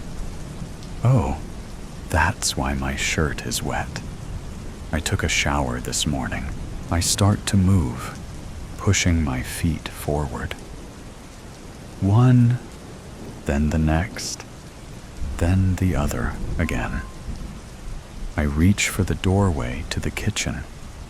Like, if I can find it with my fingers, I can draw myself through the doorway faster than my feet can move me. Why are my feet so slow? I kick the bath towel out of the way. It's still damp, like my sweatshirt. What do? I say, careful to keep my voice low. I'm somewhat surprised to hear my own slurred speech. Who am I talking to? What do? What was the plan? Was there a plan? My brain tried to slog through the past day to remember the plan. I remember my husband this morning. He was leaving the house to go to work, I think. He must have been, because he was wearing his jacket and was standing in the doorway. And I was sitting on the couch, heavy-armed and tired. And he'd told me. What had he told me? The same thing he told me every day. Do something for yourself today. Just one thing. I must have said something back, because he smiled at whatever it was. One specific thing. I reach the kitchen doorway. That's why I took the shower. I remember now. That was something for myself. Thump. The newest thump was so much louder than the others that I grasped the kitchen doorway to keep myself from falling. A needle of pain wriggled through my abdomen. Quiet, I hiss toward the front porch. The zombie had made it up the steps and is at the door. I can see his shadow through the window as he leans heavily on the door. Thump. He hammers again. Shh, I say desperately. He needs to be quiet. Doesn't he know he needs to be quiet? I start to draw myself around the kitchen island, one hand over the other, guiding my stiff body. It's not as bright in here, and I can see better. My eyes fumble over old takeout containers and empty water bottles, and the sink piled high with dishes. Piled so high with dishes. Before I went to the hospital, I would have never let it get this bad. The gloves I usually use to wash the dishes are 1,000 miles away, down on the floor by several pairs of socks. Thump, crack, creak, creak. I stop, my hands placed on the kitchen counter, holding me still. I know that creak. It is a sound that washes over me every evening and fills me with relief. Why? Why do I love that sound? Now, it's the sound of the door opening as the zombie walks into my house. The zombie is walking into my house. No, oh no, I whisper and look around the dim kitchen. Where's my phone? It's in the living room. Thump, thump. Footsteps in the living room, and I hear a ragged, rancid breath. Suddenly, my hands let go of the kitchen counter, and I'm moving, my feet carrying me, careening through the house, stumbling unmoored, out into the hall and across and into the dark, dark bathroom. The door shuts behind me, and I blink once and again and again. Images of the spinning rooms spiraling in my vision before settling into the dark outline of the bathroom.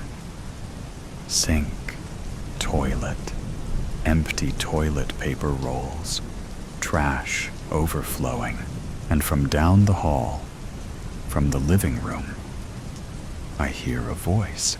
I can hear you in here. No one ever told me they talk. The zombie's voice drips under the bathroom door, snaking up my leg and draining into the pit of my stomach. His speech is slow and meticulous, his dead mouth trying to remember how to form words. You are breathing, the voice says. You are breathing so slow.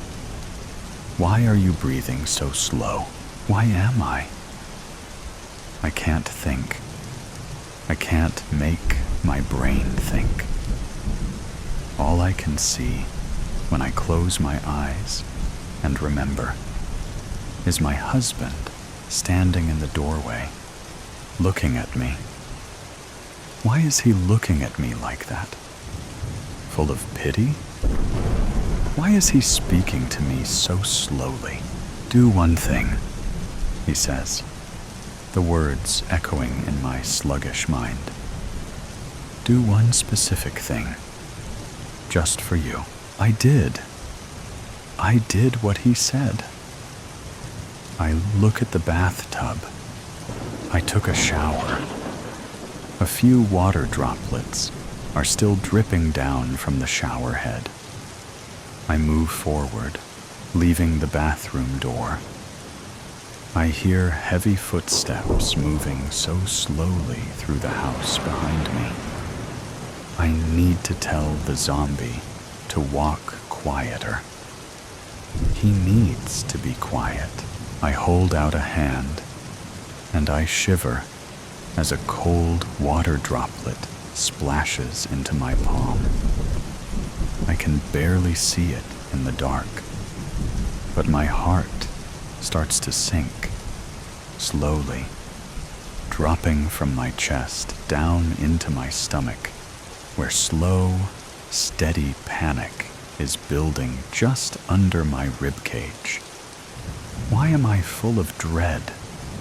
Why does the water on my skin make me feel sick? Why can't I move fast enough to get to safety? My brain used to be smart and quick. Now it isn't. I'm never going to be quick again. I will find you. I jump as the voice sounds again. This time, closer. He's just across the hall in the kitchen. He's looking at the sink full of dirty dishes. I yank my hand out of the shower like it's a fire and start moving again, letting my feet stumble and rush. My hand fumbles on the doorknob and the door swings open, and I see a shadow cutting across the floor of the hall. I've lost a sock, and my feet stamp. 1, 2, 1, 2, down the hall. I pass a closed bedroom door on my way. Shh. I need to be quiet.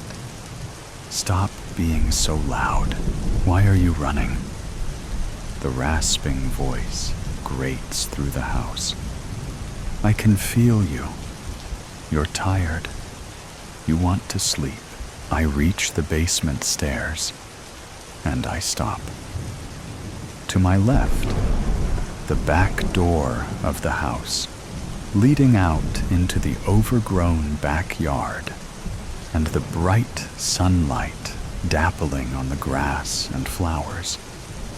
I think I can smell the fresh grass and perfume of the flowers, even from here. And to my right, the rickety basement stairs leading down into moldy darkness. You don't want to escape. Where is there to escape to, anyway? My feet are stuck to the floor. I can't run.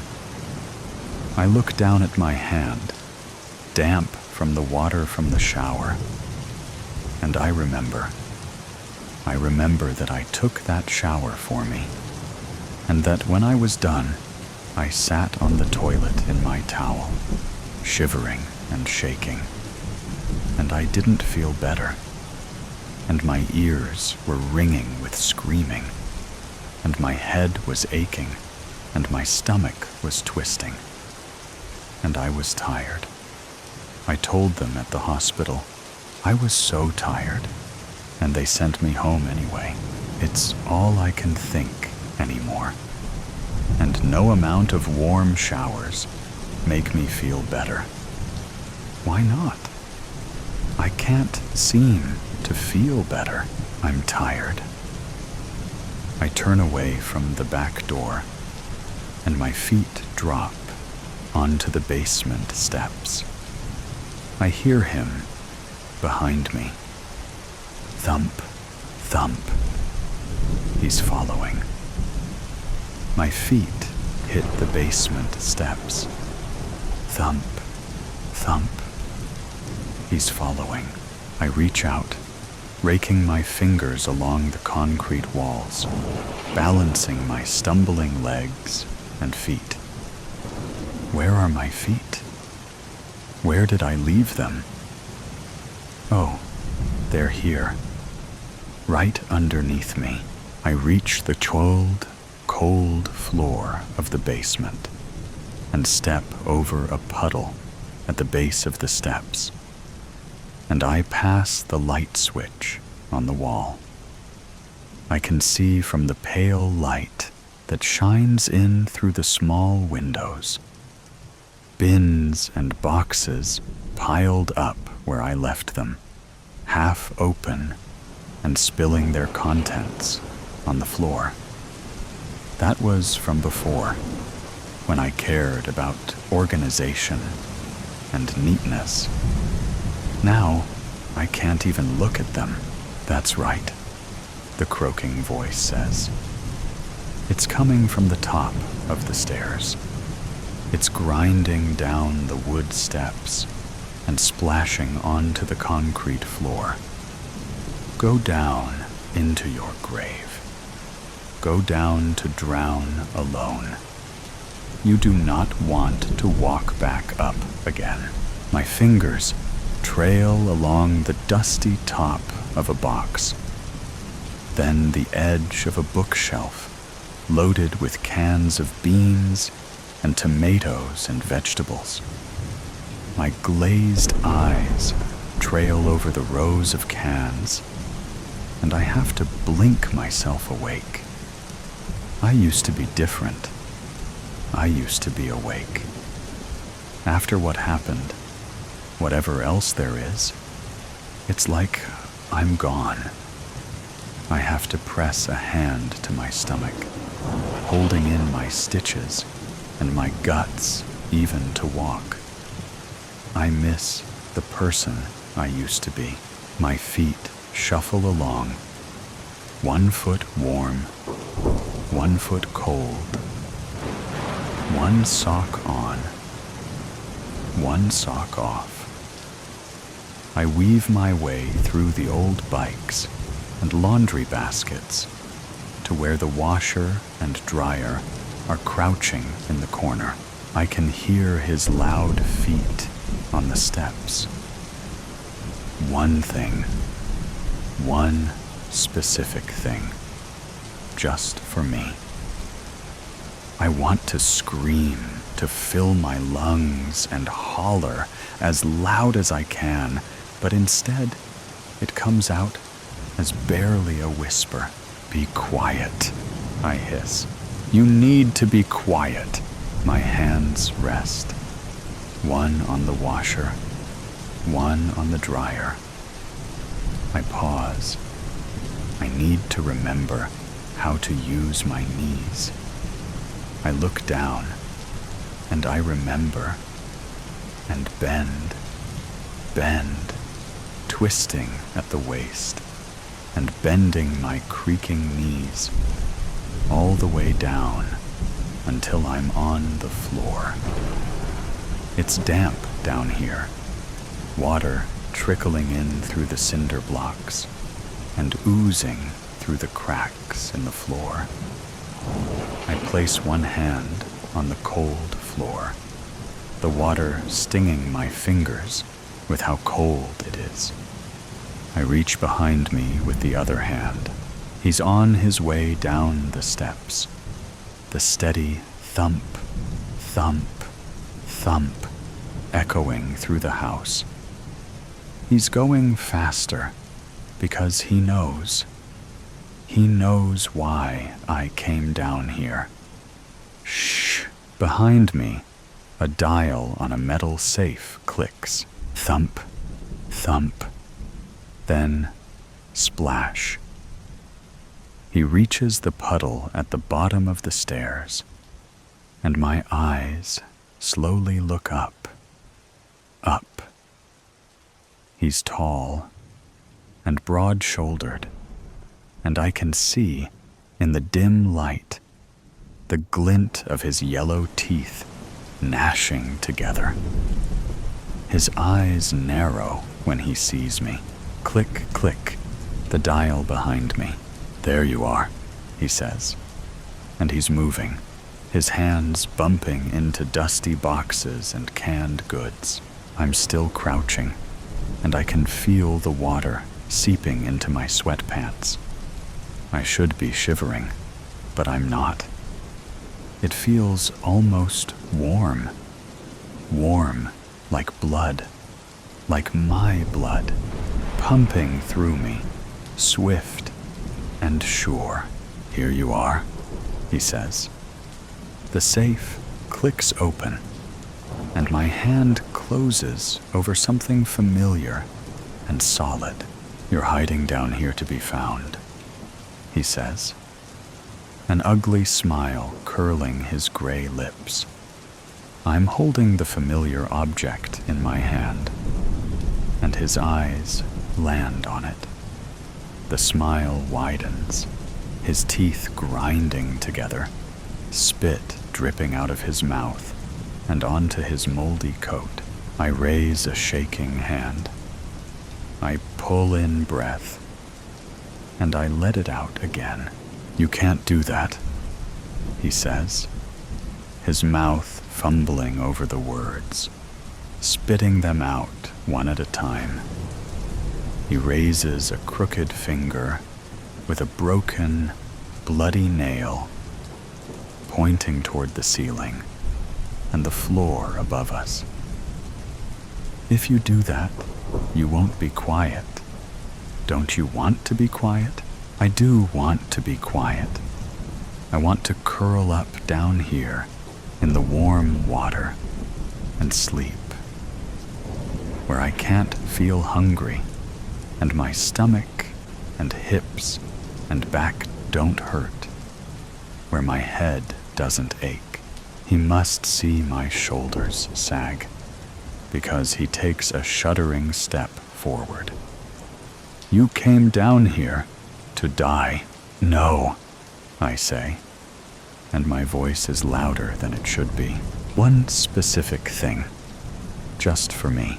I can feel my hands again as they raise the gun I'd pulled from the safe and level it at the zombie.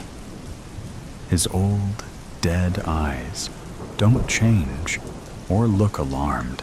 I'm here because I want to live. Bang, thump.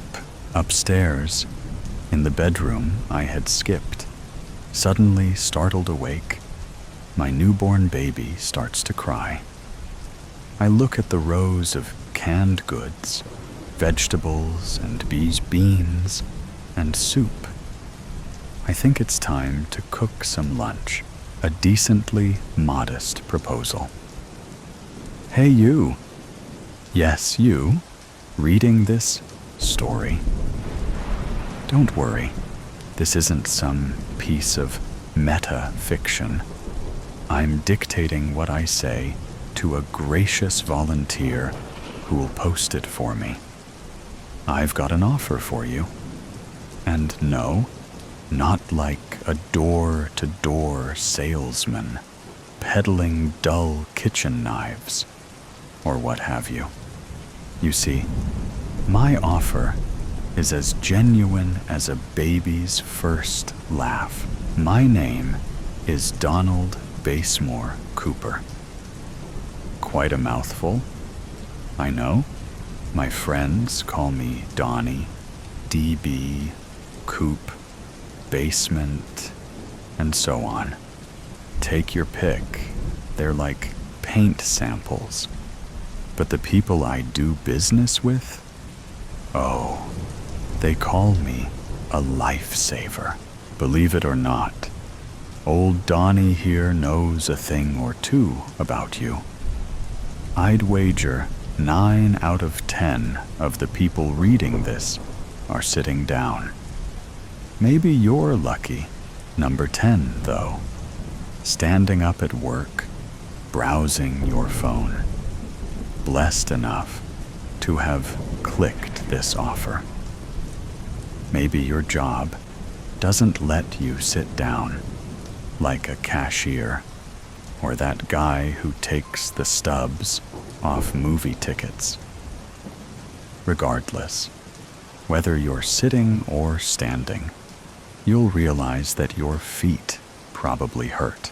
Maybe a little, maybe a lot. Maybe sitting down is just a temporary oasis from the desert of swollen soles and pained pinky toes. But we've all been there. We all know what it's like to have our dogs barking. Think about it.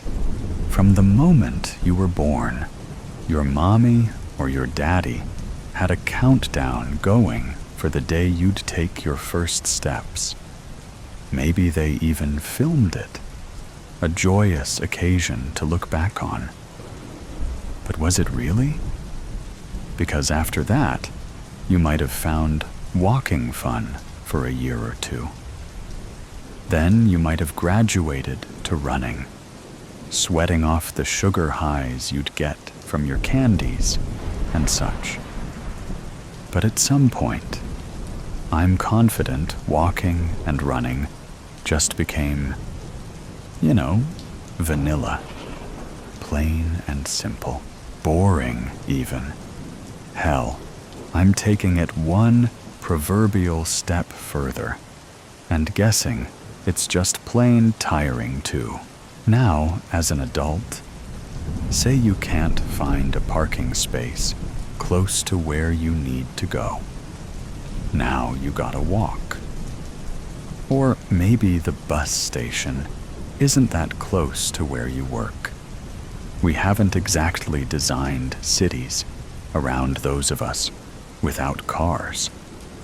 Maybe your job keeps you on your toes. Go run this. Go clean this. Go serve that table of assholes their food, knowing they won't tip you. More walking, and even if you try and relax on a weekend, guess what? How long can you last until you go shopping at a store, or even a mega shopping center, floor after floor, dedicated to glorious capitalism, a shrine to enjoyment and consumerism? But your feet will have hell to pay. And I know I can hear some of you thinking to yourselves, but Donnie, I like to walk, run, and jog. Hell, I eat marathons for breakfast. I hear you. I promise you still gotta listen to my offer. You see, why do we do those things? If you ask me, it boils down to 3 different reasons. First reason, maybe you like an early morning stroll through the woods because you gotta de-stress. It's calming, serene, reminds you of your mama's womb. I get that. But it can't be the only way you know how to de-stress. I'm sure your buddies, the bed and the couch, would like to chime in and remind you how relaxing they are. And if you still want to be in nature, watch a bird or 2. Park benches are right there, singing a siren song to rest your feet. Second reason, weight loss. You want to be sexy. You want to look thin. You gotta shave those pounds off of you. But I'm sorry to say, it's really all a sham. Society made up these rules as to who counts as hot, who gets to be on the big screens and such. They want you to look thin because there's more money for them in looking thin. Exercise machines, designer clothes, beauty products, all that costs way more than a bag of chips and cookie dough, if you know what I'm saying. And then they have the gall to make food so tasty, yet so fattening, to keep this endless cycle going. You pay money to get thin, only to pay money to get fattened again. That's the secret to beauty. It's just money wearing a mask. Don't fall for it. Live how you want. Don't worry about running to get thin. Reason the third. Maybe you run for sport. You know, it happens. You could have had a lazy eye and couldn't hit or throw a ball right. But boy, howdy, you sure could run like hell in a straight line. Now, your pal Coop here wasn't much of an athlete. Most of my running came from evading the school bullies, who are now, hopefully, adult has-beens and burnouts. But that spirit of competition is a wonderful thing. It's food for the heart and soul. But it won't last. Sooner or later, your body gives out, and you'll just be yearning for the glory days, like a college alum still visiting their frat house on homecoming. You can't run forever, so you see where I'm coming from now? Almost everyone reading this declaration of mine is going to tragically fall victim to one day being so pained, so hurt, so egregiously tired, all from walking. Biologically speaking, we aren't even designed to be standing up straight for so long. Our spines are an affront to God, if anything. So, what do we do? What is Mr. Basemore Cooper here leading up to? What is my offer to you, my dear reader? Well, let me tell you a story. Growing up, my grandfather, or my Boompa, as I called him, lived on his own. He'd come visit me, walking up the 3 stone steps to my house, back and knee pains the whole time.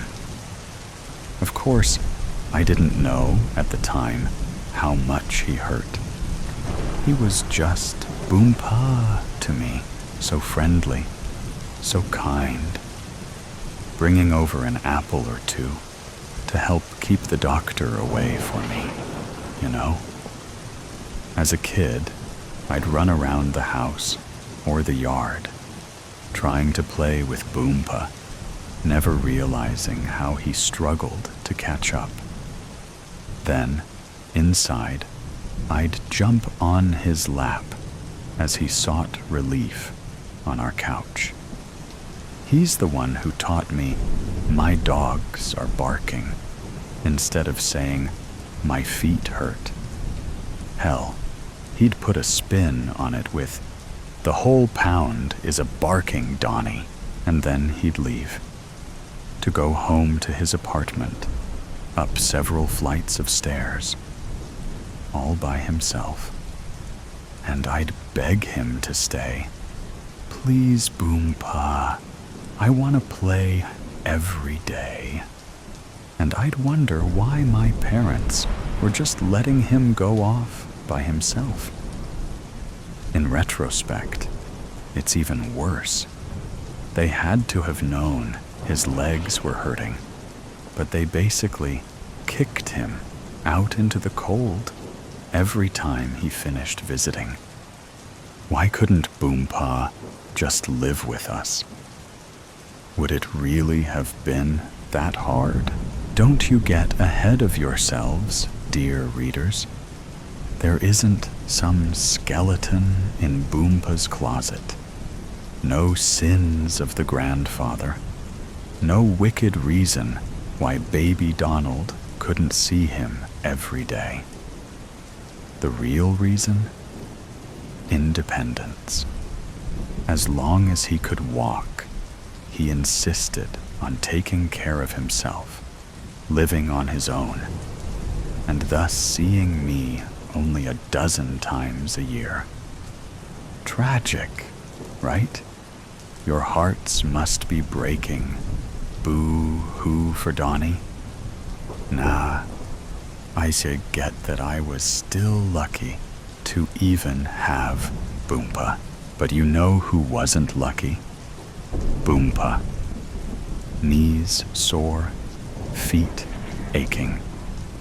A lifetime of walking amounting to chronic pain. It really shouldn't be a surprise that he couldn't cross the street at a normal speed. So if you think about the number of stupid people combined with the number of impatient people in this country, it was really only a matter of time. Boompa couldn't possibly react fast enough to that car. Don't grab your tissues and start weeping. He lived. It's actually funny how tires crushing your bones, grinding your flesh, and spilling your blood across the pavement isn't enough to kill you sometimes. I wonder if Boompa found it funny too, lying there, waiting for the ambulance, dragging himself away from the mangled remains of his legs. Just a clean cut, the kind that would make a butcher blush with how precise it was. Just like that. No more legs and feet to hurt. Just like that. Boompa was at home. My home. To live with us. I could talk to him all day.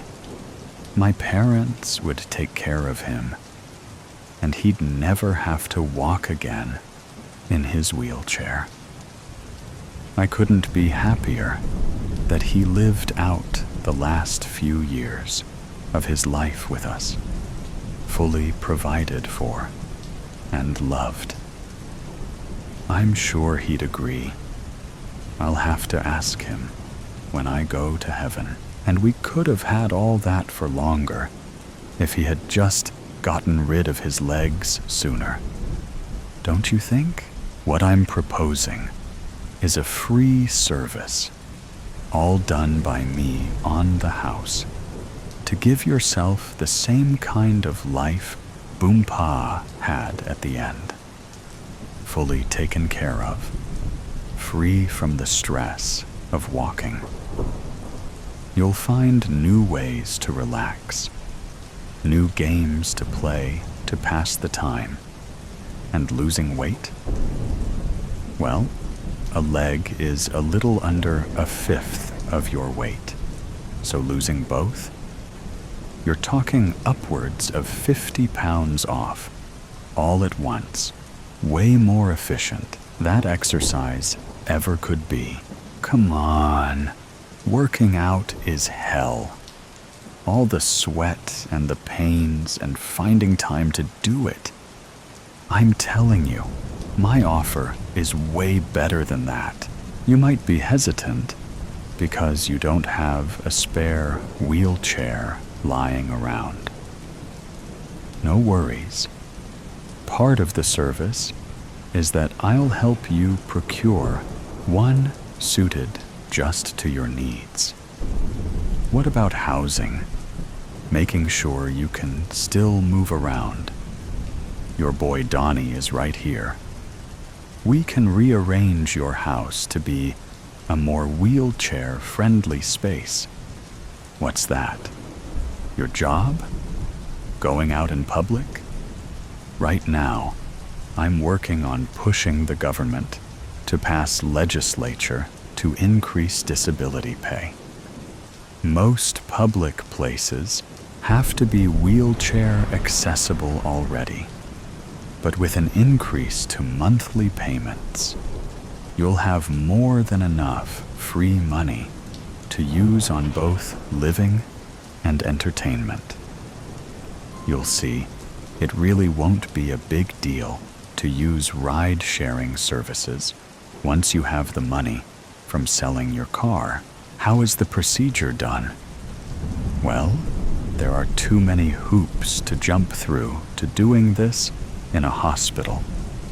God forbid us red-blooded Americans exercising the freedom we've been promised.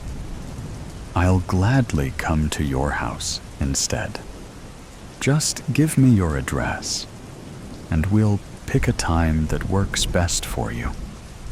Maybe you want the kids out of the house. Maybe you've been looking for an excuse to get off of work on a Monday. Certainly won't be going back to that job after we're done. I've got my bag of tools with me here. We've got some chloroform here, a new set of rags, some ropes too. I find it decreases the squirming if you happen to wake up. You don't have to worry about carpet stains either. I'll throw down a tarp. We could even set you up in bed for maximum comfort as well. Then you've got your choice of tool. The chainsaw is a wonderful choice for those horror fanatics out there. Plus, the noise will drown out any screaming that might occur. Again, if you wake up. But maybe you want quick and painless, or at least as painless as possible. That's where the elegant Japanese katana comes in, fully capable of slicing through bone. Maybe you want to savor the moment you give into a lifetime of relaxation and sitting. Or maybe you find your jollies from a little bit of pain here and there. No judgment here.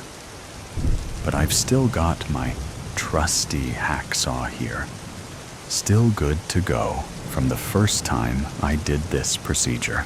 Now the forums will tell you that a bone saw might cut better, but ignore that hogwash.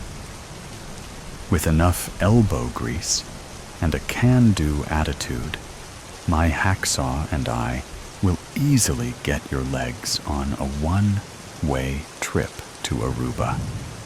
Never to bother you again. Don't you worry a hair on your pretty head. I know what I'm doing here. It's not my first rodeo, I've had plenty of satisfied customers in the past. It does take a little convincing, but if you met me in person, my pearly white smile would knock your socks off. Be warned, ladies, I'm quite the charmer. I wouldn't be surprised if we end up chit-chatting mid-procedure too. Why, yes, I'd love to take you out to dinner in your fine new wheelchair this Friday. I'll hold the door open for you and make sure you get home safe before I lift you and tuck you into bed, nice and snug. Now, in full honesty, not everyone is fully on board with this procedure yet. But I really am doing people a huge favor here. The couple of times they hesitated to say yes didn't stop me from grabbing the old chloroform here. I remember this one gentleman, surely an upstanding and strong man, didn't hesitate to start crying and begging me to stop once he was tied down. Those tears reminded me a lot of myself when I used to cry when Boompa left. Oh, how things got better for me. And soon they'd get better for him too. In fact, this young gentleman typing this all out is my latest customer. You see, I'm not the best with computers, so we cut a deal. He could keep one of his legs if he helped me spread my word far and wide. So here we are. If only you could see him hobble, a little tear in his eye. There won't be any tears once he moves into his wheelchair, with my help, of course. I'm not a monster, after all. So folks, if you're interested in changing your life for the better, taking a stand against pain by sitting down permanently, then I'm your man. For Donald Basemore Cooper, call 555-NO-LEGS for me. You want to be free? Call your pal DB and make sure you hold on to those legs once they're off you. Because I've got a great home recipe to share with you in the kitchen. C-section. Scar. I can pack all of my belongings and my son's in under 30 minutes. I attribute part of this to my military kid upbringing. My parents liked to live the minimalist lifestyle. They'd only put a few decorations up here and there. And while I hated seeing bare walls on each house or apartment we lived in, I definitely see the appeal now. My son is homeschooled because it is easier to do that than explain to his teachers why we move so often. And before you ask, it's not because of the military. Granted, my son is only in first grade, so I'm finding the material relatively easy to teach. But I'm sure in a few years, it'll get hairy. My son, Carter, is always a good sport about leaving. He may not fully understand why at times, but he's too young for me to tell the whole story, and I don't want to burden him with that right now. This has been the longest we've stayed in one place. It's almost been 8 months now, which I've found is long enough for Carter to make friends, and I loved and hated that at the same time. Not at the thought of him making friends, but the inevitable conversation I'm going to have with him when the time comes to leave.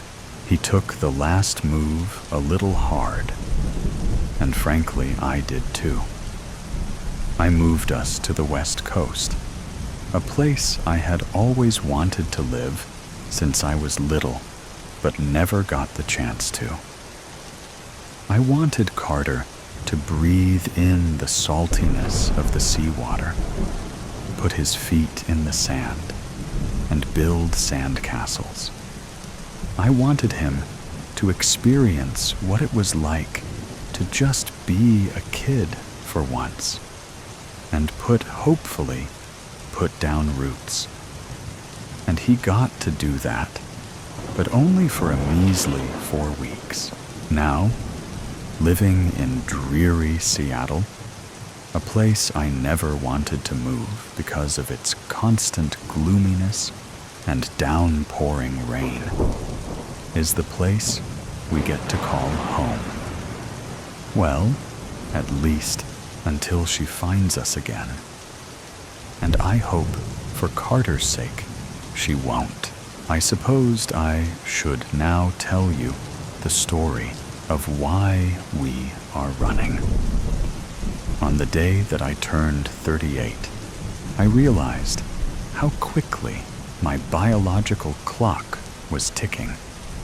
I had 2 failed marriages at that point, and I was desperate to have my own child.